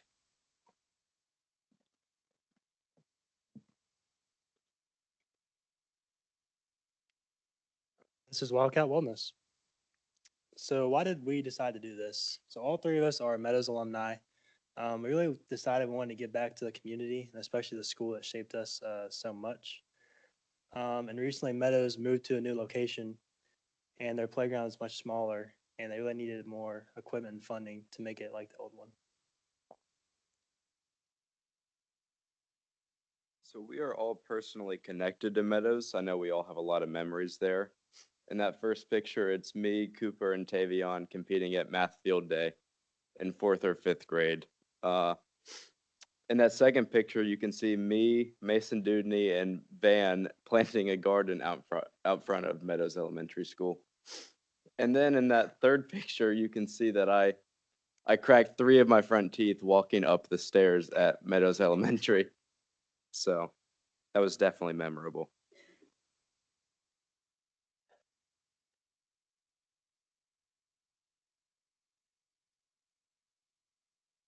When we were first presented with this project, we really had one question: what is Wildcat Wellness? And we really thought about it, and it's a mission to bring better equipment and joy to the elementary schoolers at Meadows.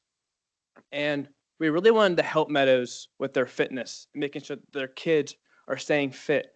All 3 of us were very heavy in athletics growing up, and Meadows presented the opportunity to us at school in recess with offering multiple different activities for us to do.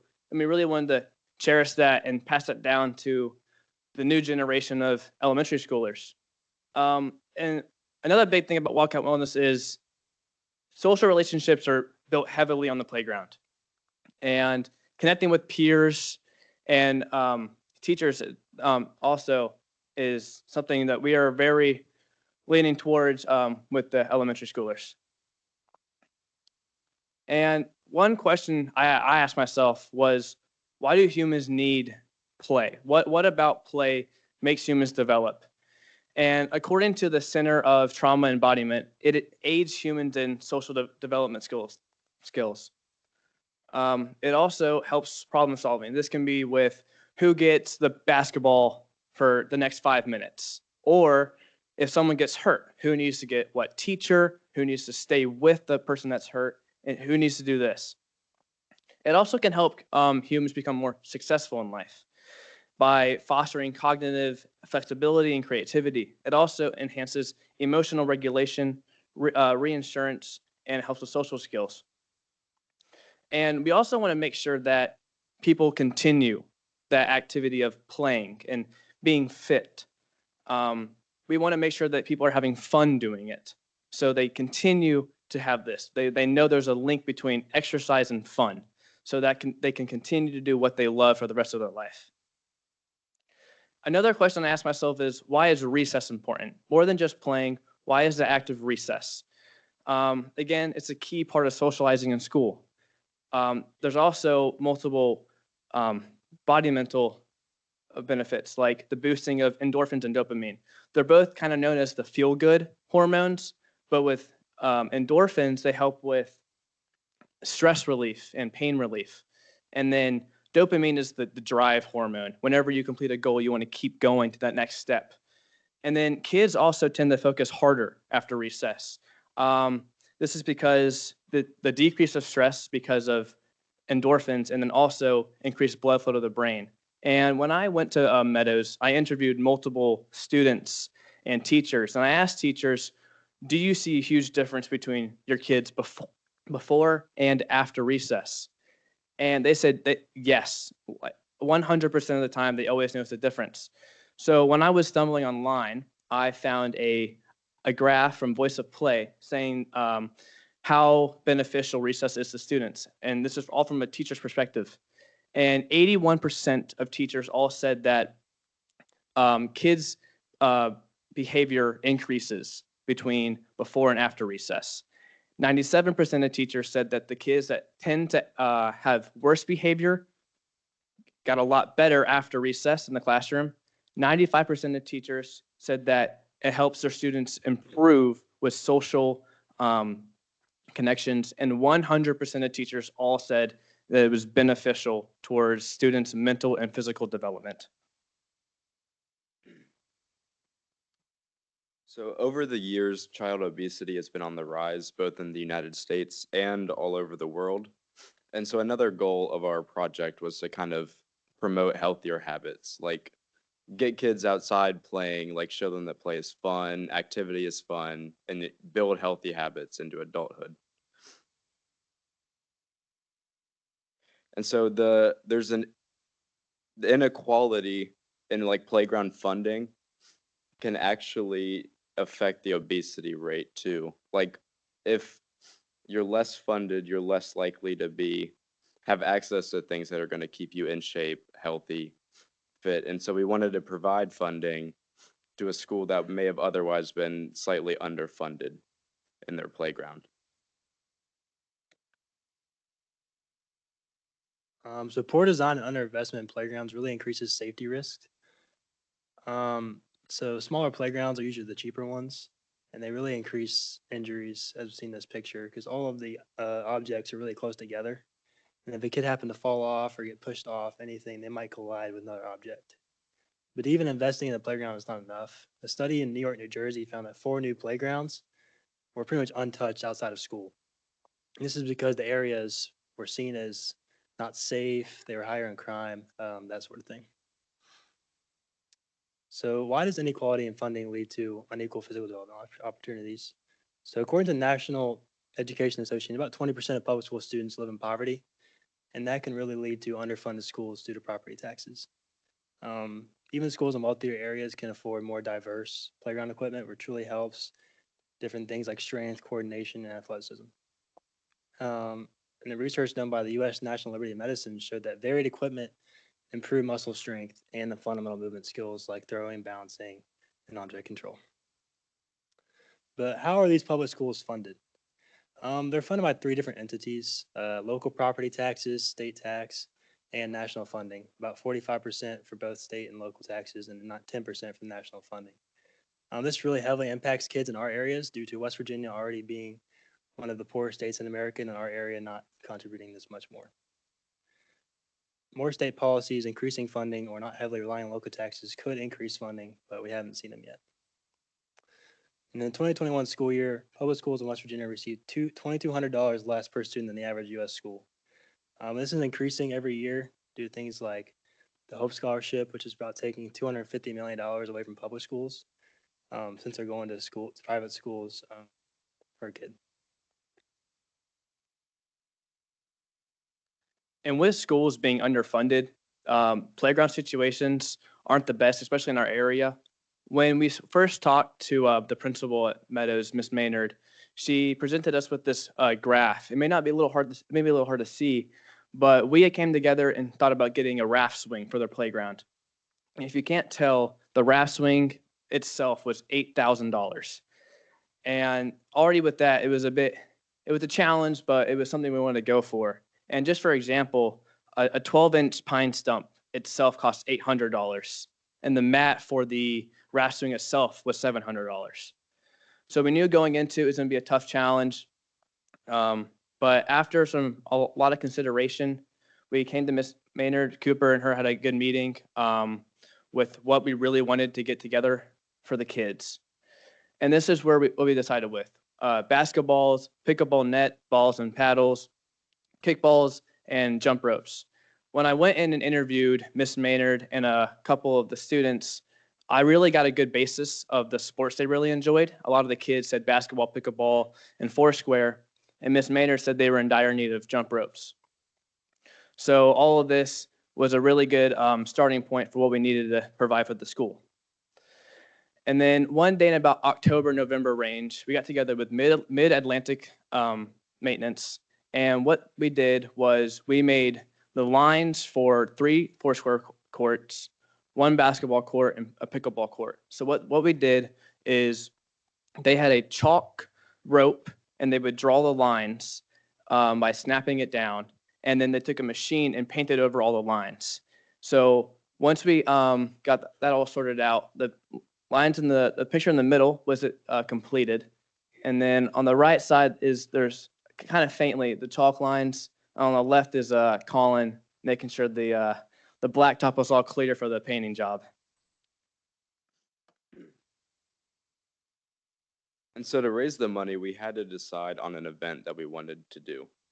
And originally we had thought that a talent show would be a good idea. However, we had to pivot, and we decided on an ice cream party funded by the classrooms. So we had all the classrooms compete in a competition to raise the most money, and the classroom that raised the most money would receive an ice cream party. And at the ice cream party, we gave them their selection of different ice cream flavors, toppings, and whipped cream. I remember this one kid came up, and I think I gave him an entire container of whipped cream because we had plenty, and he wanted a lot. Here are some pictures from the ice cream party, some of our supplies that we got. We actually bought Walmart out of their stock of cupcakes, and so I had to go back the morning before and get more.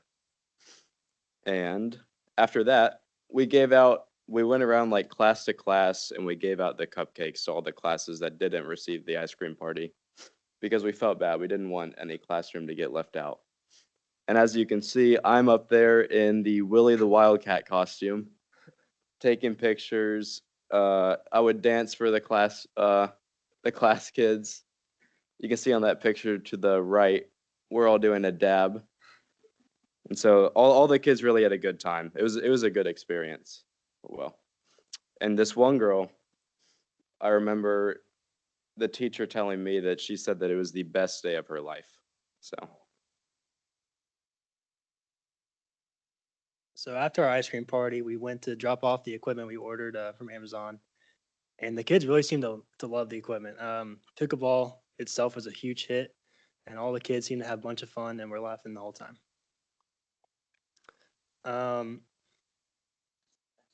Okay.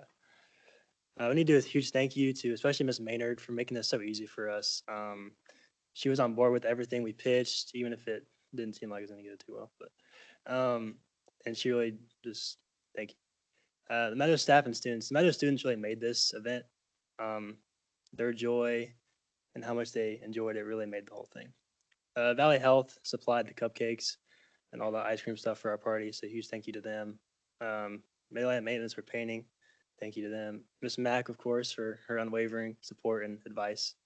Thank you. And Brooks Arnold for capturing all of our pictures at the ice cream party. Thank you. We have one last video, which I think kind of captures our project.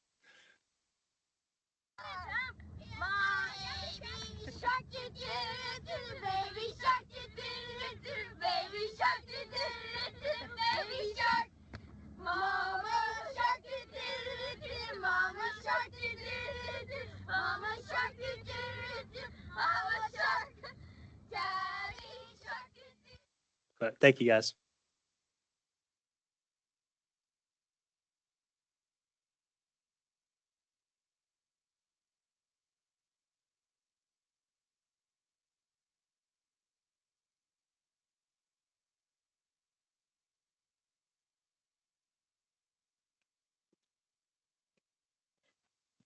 Our next presenter is Tavion Wilson. Tavion has been a member of honors program at Huntington High School for all 4 years. He is also a member of Latin Club, National Honor Society, Mu Alpha Theta, and Disc Golf Club. Tavion is a 4-year varsity player in football, basketball, baseball, and track. He is Huntington High School's student body president. You'll forgive me if I call him the golden boy sometimes. They do not like that. Tavion will attend Clemson University on a full football scholarship. Coach Seals recently told me that we will see this kid on TV on Sundays. Tavion plans to major in health science.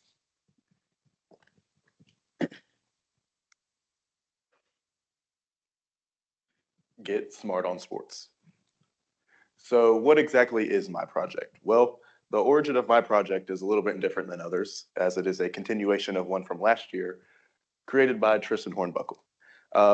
When we were brainstorming last year, we wanted to do something that would give back to the youth athletic population of the places that we played sports at growing up. So the 80 Lewis, the YMCA, and others. We also wanted to incorporate sports medicine, since me and him were in the sports medicine class at Huntington High School with Jay Ross, who was also our mentor. And we wanted to do something revolved around sports medicine after high school. Why? Well, like I said earlier, this project originally started with Tristan, and we wanted to give back to the communities who helped make us the people who we are today. We grew up playing the same sports in the same places, on the same teams, and had similar interests. So this project fits me just as well as it fits him. And there's a collage made by Tristan of pictures of us playing sports growing up together. How? Well, we knew we needed the resources. We knew we needed money to be able to purchase the resources and materials needed to give out to these kids. So we applied for a mini grant via Try This West Virginia, who provides youth-led projects with grants all across the states in multiple different counties. After many, many emails, we finally got the mini grant funded and were able to carry on with our project. So what now? Well, we did some research and found out that engaging in athletics at a young age can be very beneficial in a variety of ways. And here are some statistics we found from Aspen Institute's Project Play Initiative. 40% higher test scores, reduced risk of heart disease, stroke, cancer, and diabetes. And I highlighted the ones that are most important to us. And this was our why, as we wanted to do something that could help the kids in less fortunate areas become successful. With that being said, we had our first event on June 27th of 2024, where we had a free sports physicals clinic at Ebenezer Medical Outreach, and we had help from Marshall Family Medicine to coordinate and organize the event. We administered 35 free sports physicals to student athletes in our area, and there were 2 interactions that we had that made us realize we were really doing something right. The first one being a single mother of 4 children walked in. She was a little nervous, and she realized that the physicals were free, which probably saved her about $100, and that really put a smile on her face. Another one was when a grandfather came in with his grandson, and the grandfather did not speak English, so we had to work through that, the language barrier, and that really made us smile. As you can see, we even made the news, where they had a little report on what our project was and how many people we helped. Through August 8th to 10th of 2024, we went to the YMCA Kennedy Center for 2 days. We originally planned to go to the 80 Lewis, but we had some troubles with their pool. A pipe broke or something, so we had to pivot quickly and go to the YMCA Kennedy Center. There we gave out popsicles, goggles, sunglasses, sunscreen, and the informational sheet on the right, which taught them how to stay safe in the sun. And then on October 19th, we had our last event of the year, where we had Valley Health, Ebenezer Medical Outreach, Huntington High Sports Medicine, and of course, a Get Smart on Sports table. We had giveaways and provided demonstrations related to injury, prevention, and care.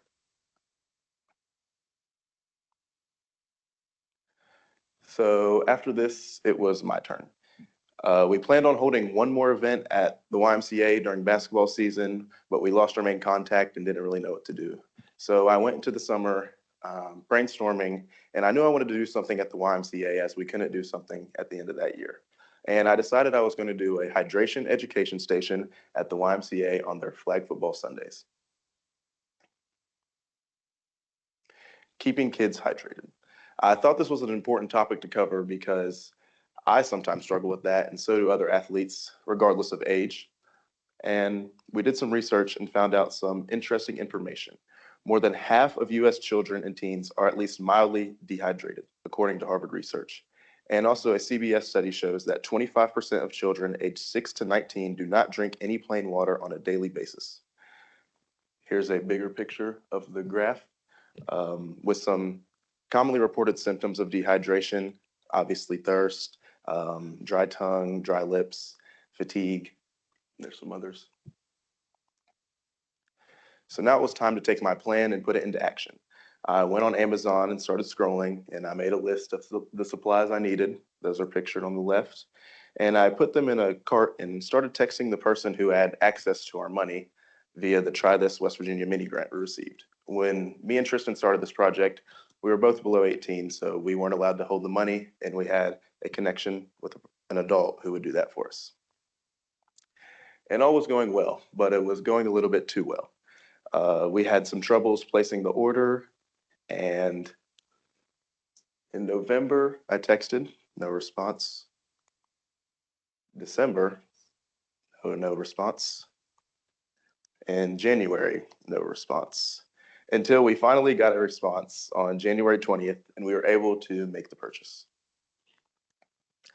So I got the supplies ordered with Amazon Prime. That really helped.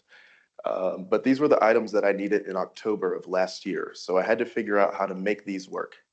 And there were no local sports in season. And if there was, then they were coming to an end. So I couldn't organize another event that quickly. There, we got the items delivered with a little surprise. And we talked to our new contact at the YMCA, and they informed us that there was a spring season of flag football coming up. So I knew this would be my only opportunity to use the supplies that I already had. It was now April, and flag football season had started, and I had a long time to reflect on my project. I was a little stressed and worried that it wasn't going to be enough compared to our previous year of success, but I knew that a little impact would be some impact, and it would help a lot of people. So I set a date, and I texted some younger honors program members who would be interested in volunteering. And now the time came. It was April 19th, 2026, and Get Smart on Sports was revived. We arrived at the Kennedy Center with our supplies, and I felt confident that I had enough supplies to last through 3 games of flag football. It was now time to execute with the project. I had 2 volunteers show up to help me fill bags and inform the kids on the education, Laurel Johnson and Emmy Bowen. They are here. Thank you, guys. But what's inside the bags? Well, we had 1 water bottle, 2 hydration packets, and 2 slips of paper with information on how many cups of water kids should consume per day based off age, weight, and etc. There are the 2 little papers we had in the bags. There's a picture on the left of me showing some urine charts to kids, just letting them know how to stay hydrated. Those were our first 2 customers on the right. He's doing a little pose there. And here's a picture of me at our table. I had a soft shell helmet on. Those help with prevention of concussions. And we also had some common hydration drinks, sports drinks, water, stuff to drink after engaging in physical activity. And we even had a special guest, Tristan. So what is next?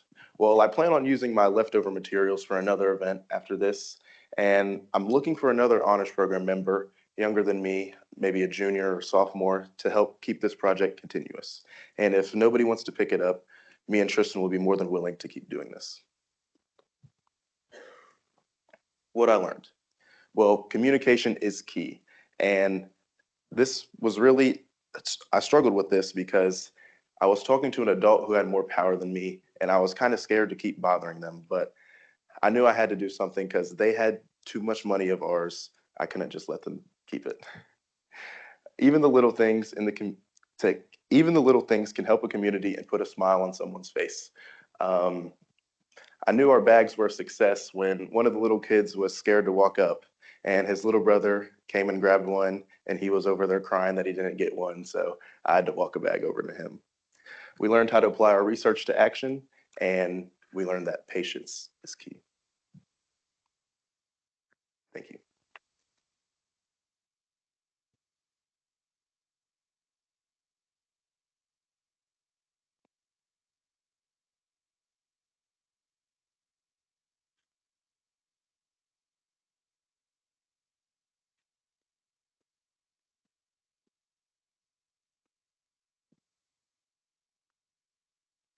We have another trio, Olivia Akers, Dima Al-Kawazmi, and Bonnie Hughes. Olivia has been a member of the honors program since sophomore year of high school. She's been a member of the varsity tennis team all 4 years, winning state titles in doubles. She is currently the captain. In addition, she is a member of Latin and Science Honorary, National Honor Society, Mu Alpha Theta, and is vice president of Key Club. All of this while maintaining a 4.65 GPA. After graduation, Olivia will attend Denison University to play tennis and major in biology with hopes of attending medical school. Olivia has a deep passion and concern for pediatric surgery, stemming from personal experience. Dima has been an active member of honors program at Huntington High since her freshman year. In addition to honors program, she's been involved in various clubs throughout her high school career, such as Art Honorary, Key Club, and the Rays, and she is the Rays vice president. In her free time, Dima enjoys running, crocheting, and baking. She is a completer of Huntington High School sports medicine program, giving her an opportunity to gain insight on her future career aspirations. Next year, she will be attending Marshall University with plans of studying biology and medicine with the hopes of becoming a pediatrician one day. Bonnie has been a member of Huntington High School's honors program since her freshman year. Bonnie is a member of the HHS varsity girls track and field team. She is National Honor Society president, a member of Student Council, Rays president, member of Mu Alpha Theta, and Latin Club president. She also has been part of Huntington High School's sports medicine program for the past 3 years, working over 70 hours as a student athletic trainer. Bonnie is a Teen Speak Up National Epilepsy Foundation ambassador. She plans to attend college in the fall and study neuroscience in hopes of becoming a pediatric neurologist. These 3 young women converge in their passion for pediatrics.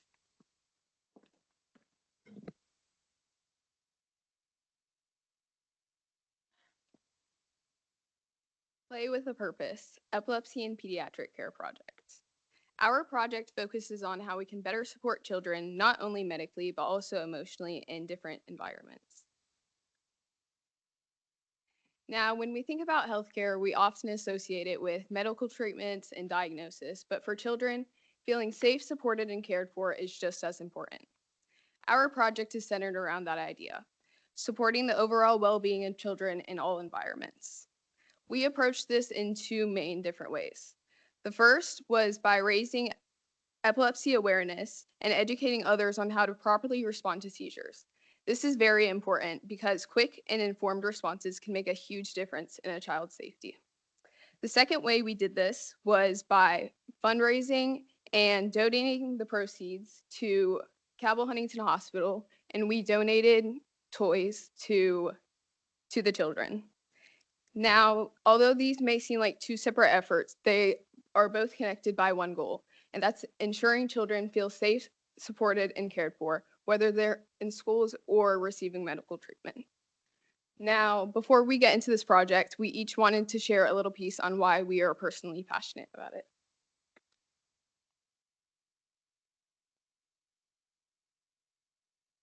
Okay, my passion for this project started when I was diagnosed with epilepsy in 2022.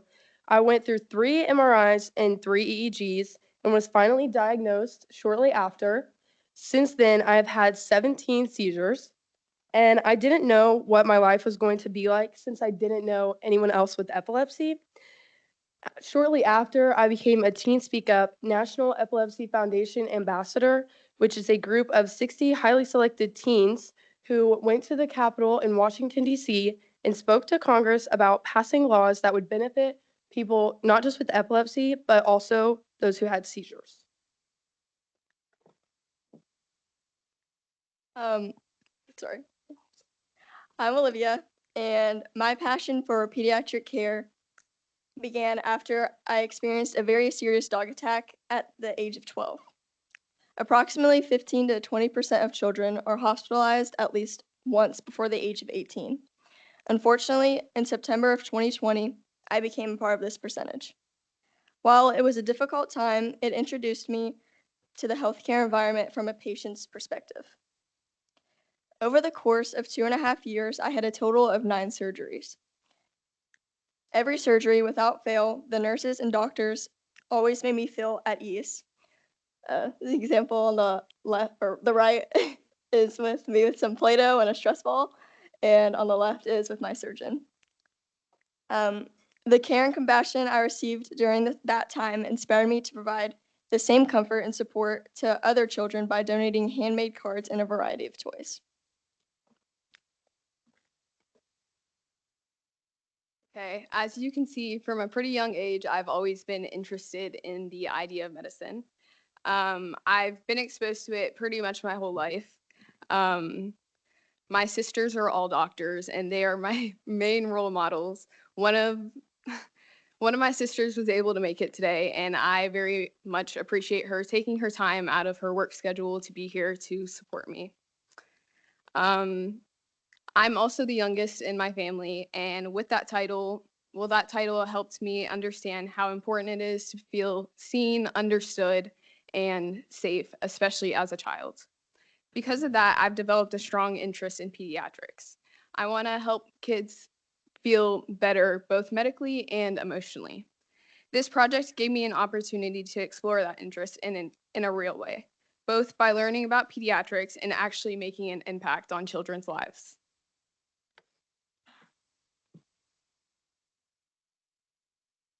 To start off our project, we used the staff training days at Huntington High School. Thank you to Mr. Cunningham for letting me go during that time to train not just the teachers, but also the staff of seizure first aid. 1 in 26 people will have a seizure in their lifetime, which is almost like 1 student in every classroom. And it is also the 3rd most common school emergency. However, seizure first aid training is not required in schools, which is why we chose to do this. Not only will it help students feel comfort while they're in the classroom, but also just anyone in general, because 1 in 10 people will also have a seizure in their lifetime.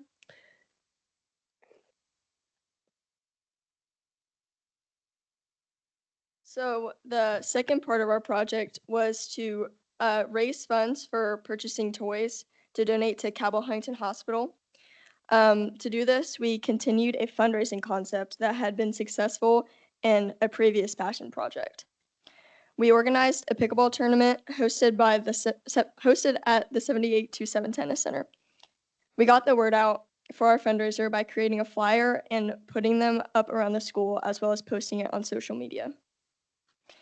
We also provided free drinks, pizza, and chips to all of our participants. Our event required a $10 entry fee per participant, and teams competed in pairs. Prize incentives were offered, and main draw winners received $50 per player, and backdraw winners received $25 per player. Our tournament outcomes, in total, we had 30 teams participate, and it allowed us to raise approximately $600. Although we encountered a few minor challenges with organizing the tournament bracket due to last-minute cancellations, these issues were resolved with the assistance of our mentor, Julie Aldridge. As you can see on the right, the bracket was before we started, and then on the left, there's a lot of red marks and stuff, but we fixed that.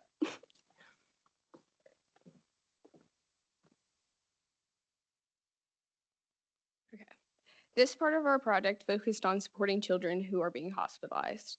Like Olivia said, through our pickleball tournament, we were able to raise $600, which we used to purchase toys for children in hospitals. We specifically chose small items like fidgets, squishies, stuffed animals, coloring books, stuff like that, to help children feel a little bit more comfortable during a difficult time. Through research, we learned that toys can play a very important role, especially children who are facing difficult times. And we learned that it provides distraction, comfort, and a sense of normalcy during such hard times. In addition to the toys, we also made cards to go along with those to not only involve something fun, but also a positive message to encourage those kids. Now on the left, you can see me and Olivia dropping off the toys to Cabell Huntington Hospital.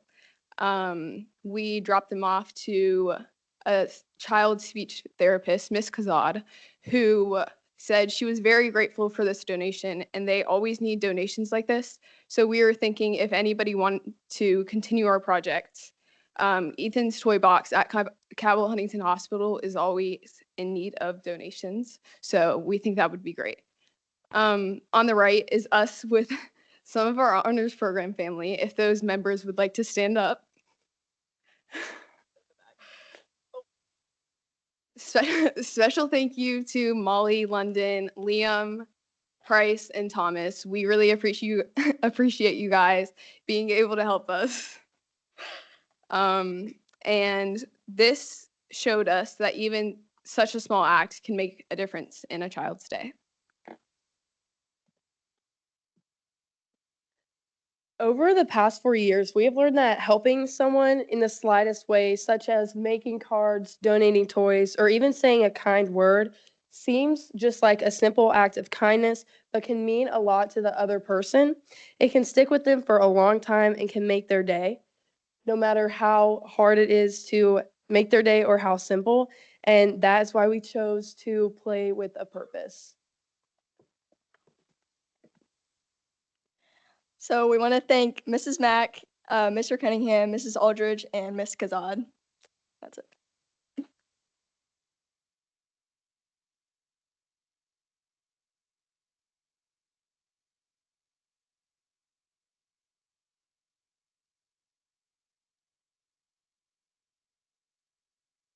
Carson Elkins is next up. Carson is a 4-year member of the Huntington High School Honors Program. Carson has served as the voice of the Highlanders for 3 years, announcing for Huntington High football, boys and girls basketball, baseball, and boys soccer. Carson is a member of the National Honor Society, Mu Alpha Theta, FBLA, and has competed in the West Virginia State Math Field Day.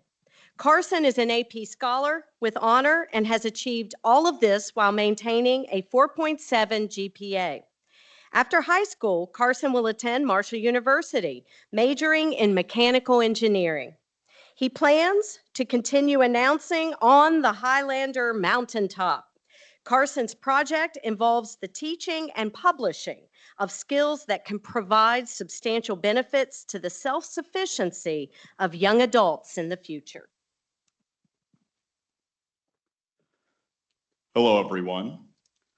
Before I begin, I would like to share with you all something that is not very digitally empowering. A few years ago, a trend emerged on the internet where students would go into their school's bathrooms and vandalize them. And this was referred to as devious links. As you can see, sinks, soap dispensers, toilets, I have no idea how they did that, were removed from these bathrooms, and the students would take pictures of them posting their achievements. Trends like these embody this era of viral content that are not really good for anybody and are much more dominant than they need to be. And as powerful and uniting as our cell phones are, and as incredible as we're able to use our phones to access pretty much anything in the world at any given time, they have taken on an overbearing presence in our lives. I believe that the widespread use of modern technology has caused a stunt in the confidence and self-sufficiency of young adults, and that the incorporation of real, applicable skills through palatable mediums will facilitate a shift into greater autonomy. Essentially, modern technology, cell phones, computers, social media, have caused young adults to feel less confident in themselves and in their abilities. Many young adults today don't feel ready for the real world, and technology is only amplifying this fact. I have found 3 areas of adulthood that I believe have been deeply affected by this. The first area is financial literacy. A 2022 survey conducted by Junior Achievement USA found that over half of its teenage respondents to be unprepared to finance their futures. What are we going to do when we have a generation of young adults who are not financially responsible enough to purchase their first car? What are we going to do when we have a generation of young adults who are not financially responsible enough to buy their first place to live? And what are we going to do when we have a generation of adults who do not have the solid financial foundation to live the lives that they want to live? The second area is college and workforce readiness. Holly Schroth of the Haas School of Business at the University of California, Berkeley, explains that cell phones have impaired young adults' ability to effectively communicate and interact with others, including the older generation, in the workplace.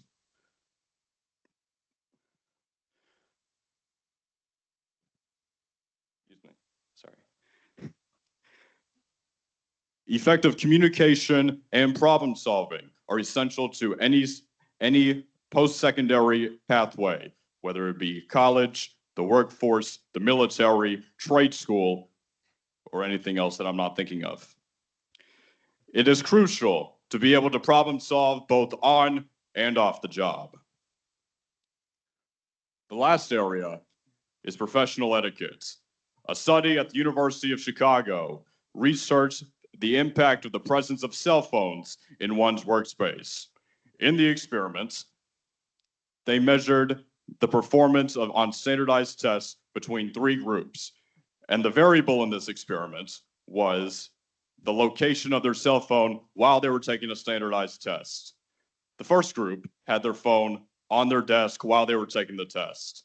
The second group had their phone stashed in their belongings that they brought to the testing center. And the third group had their phone in another room while they were taking the tests. And they found that the group with their phones in another room outperformed the other groups, meaning the presence of one cell phone in their workspace led to a small but statistically significant impairment of individuals' cognitive capacity.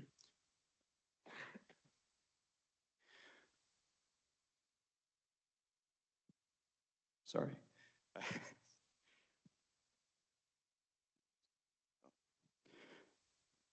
Essentially,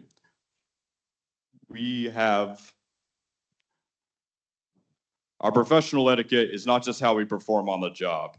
It is also how we present ourselves to others and how we can build a positive reputation for ourselves, both online and in person.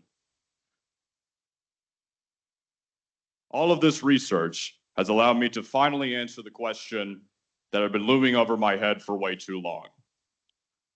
What are you going to do for your project, Carson? At the beginning of this school year, I had no idea what my project was going to be.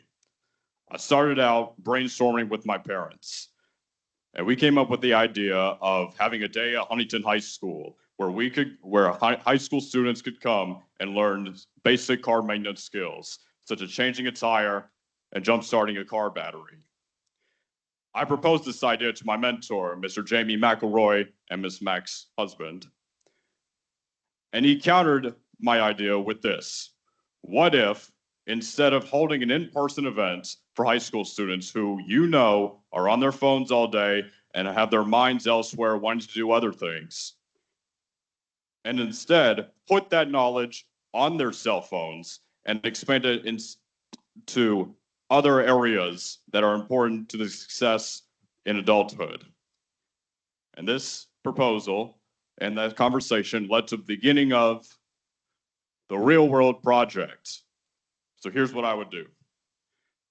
I would first contact local businesses around Huntington, wondering if someone there would be interested in recording a video with me, walking through a task that I feel is important to the success of young adults. If they would say yes, I would go to these local businesses, record the videos, edit them, and then post them on TikTok.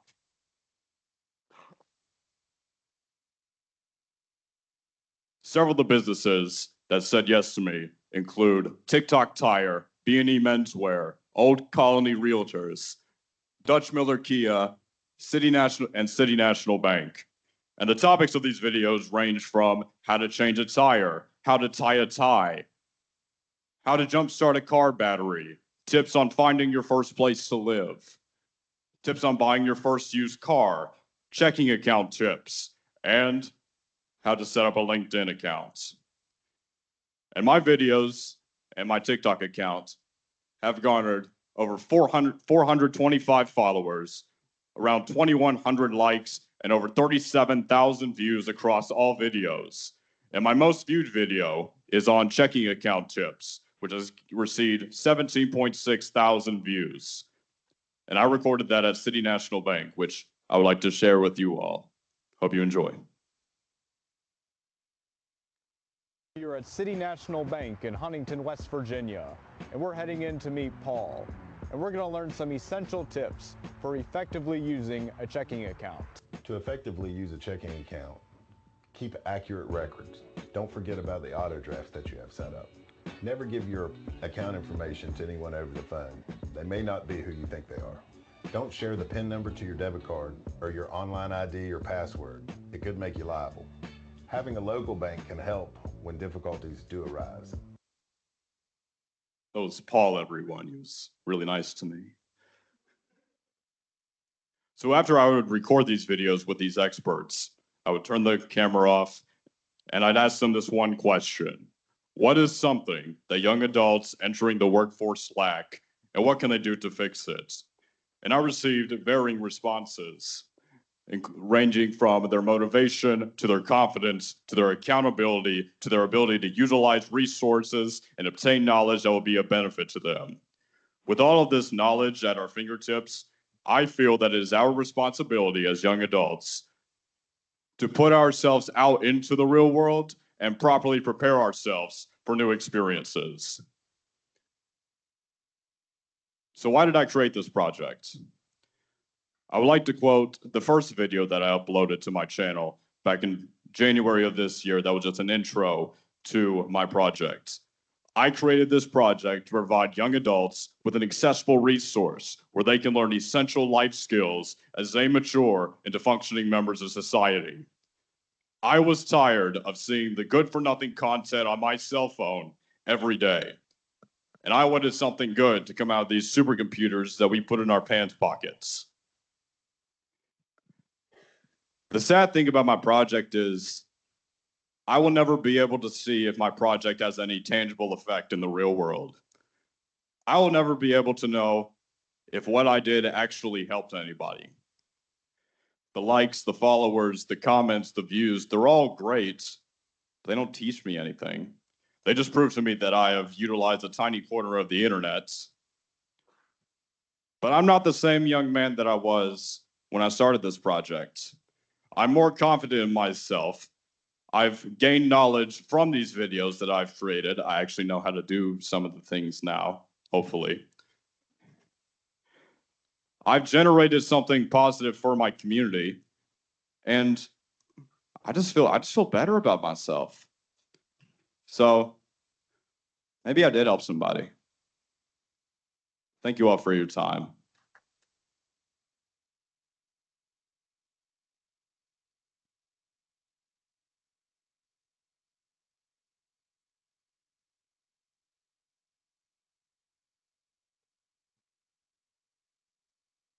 We've come to our final presentation today, Lauren Kaufman.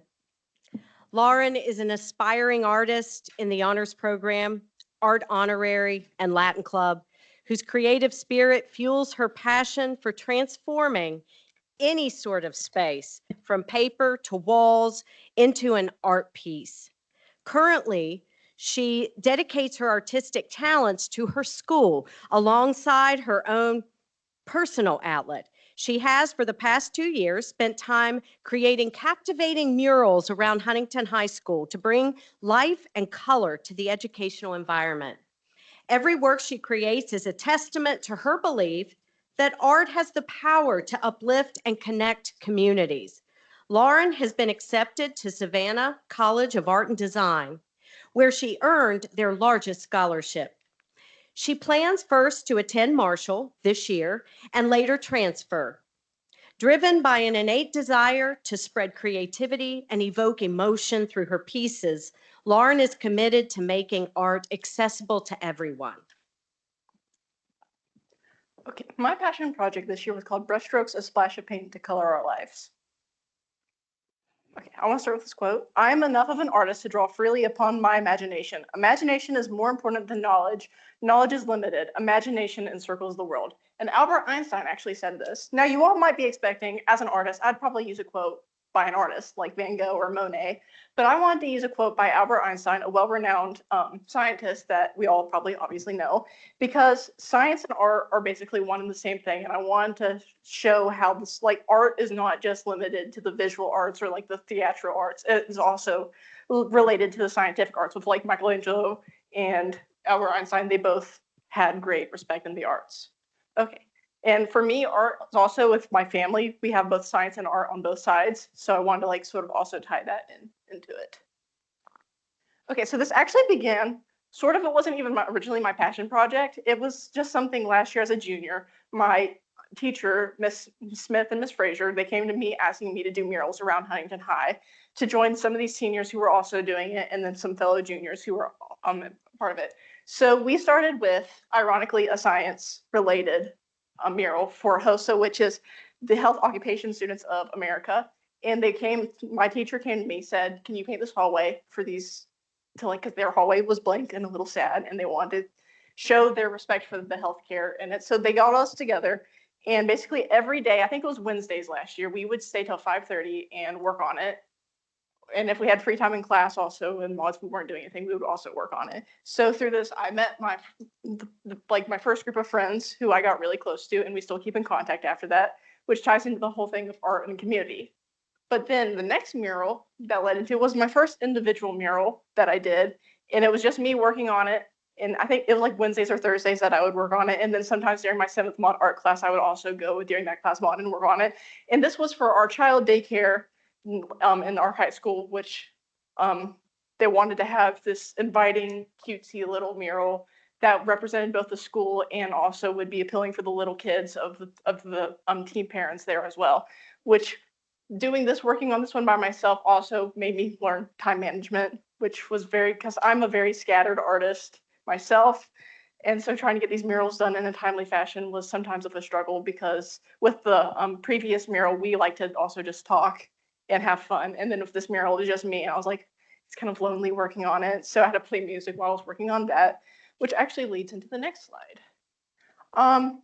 The idea evolution. So following my junior year, I was sitting over the summer break thinking, what could I want to do? What do I want to do for my passion project? Because I know I'm a senior. I gotta come up with something.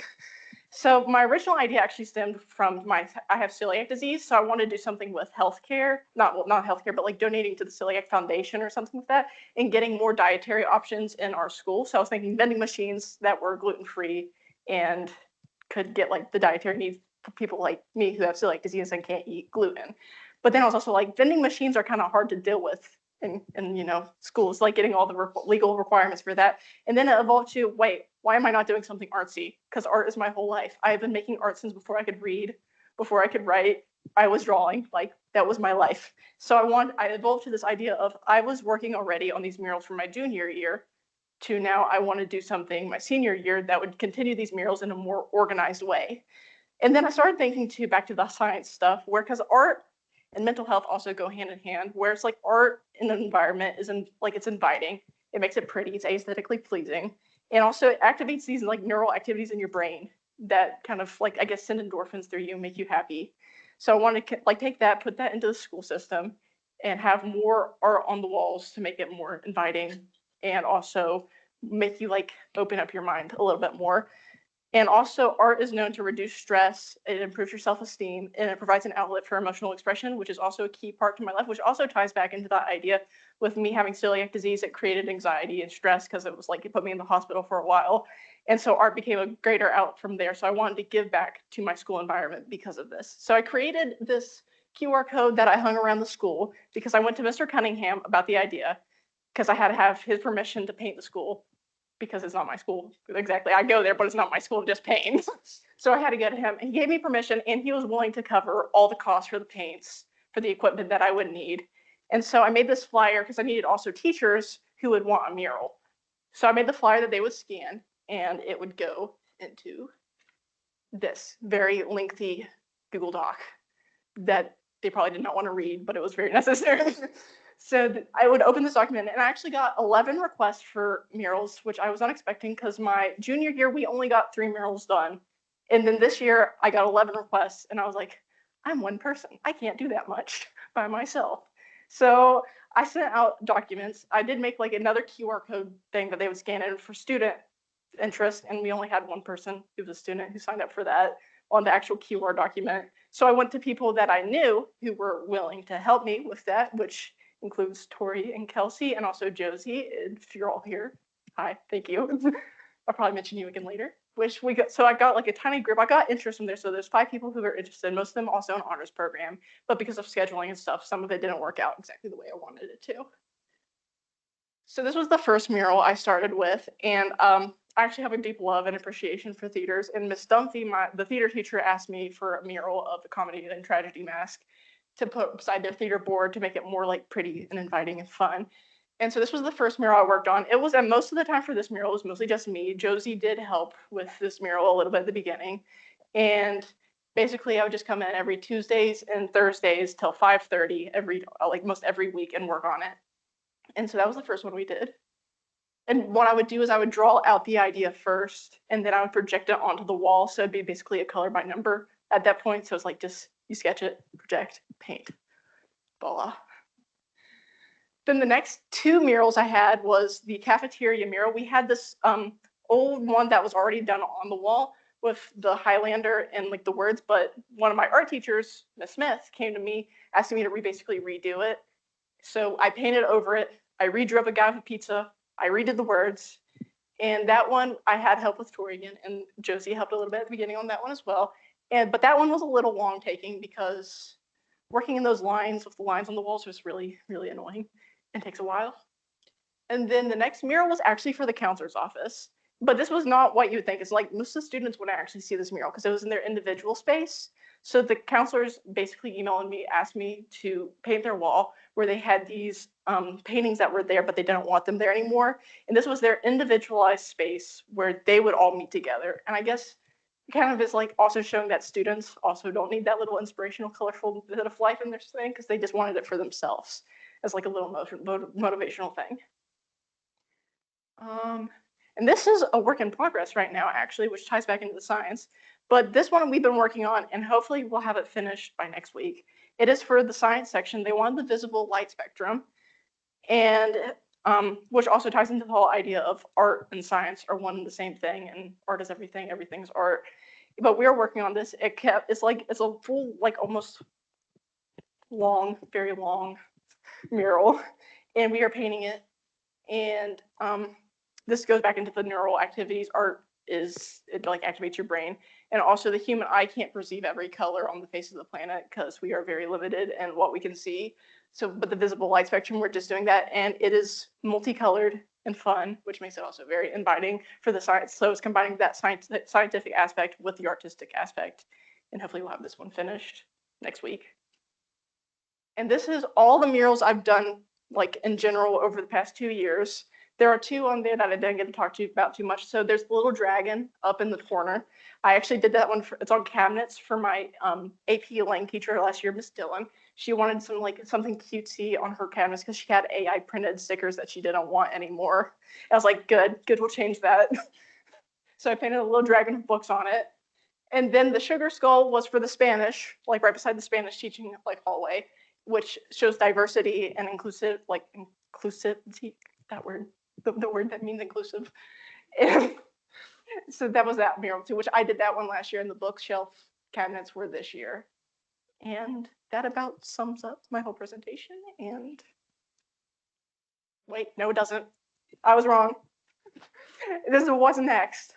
What's next with this? So since I only got like 4 or 5 murals done this year, I still have about 6 requests waiting to get done by teachers who want murals. And I feel bad that I didn't get to those as fast as I wanted to, because I wanted to get more done this year. So I'm hoping to continue on this next year for possibly some of my mentees underneath me who helped as well. And then also I'm considering coming back next year while I'm at Marshall. And then if I have free time, possibly helping out with murals during that too, to like finish up, or at least sketching out the ideas that they can project it on the walls.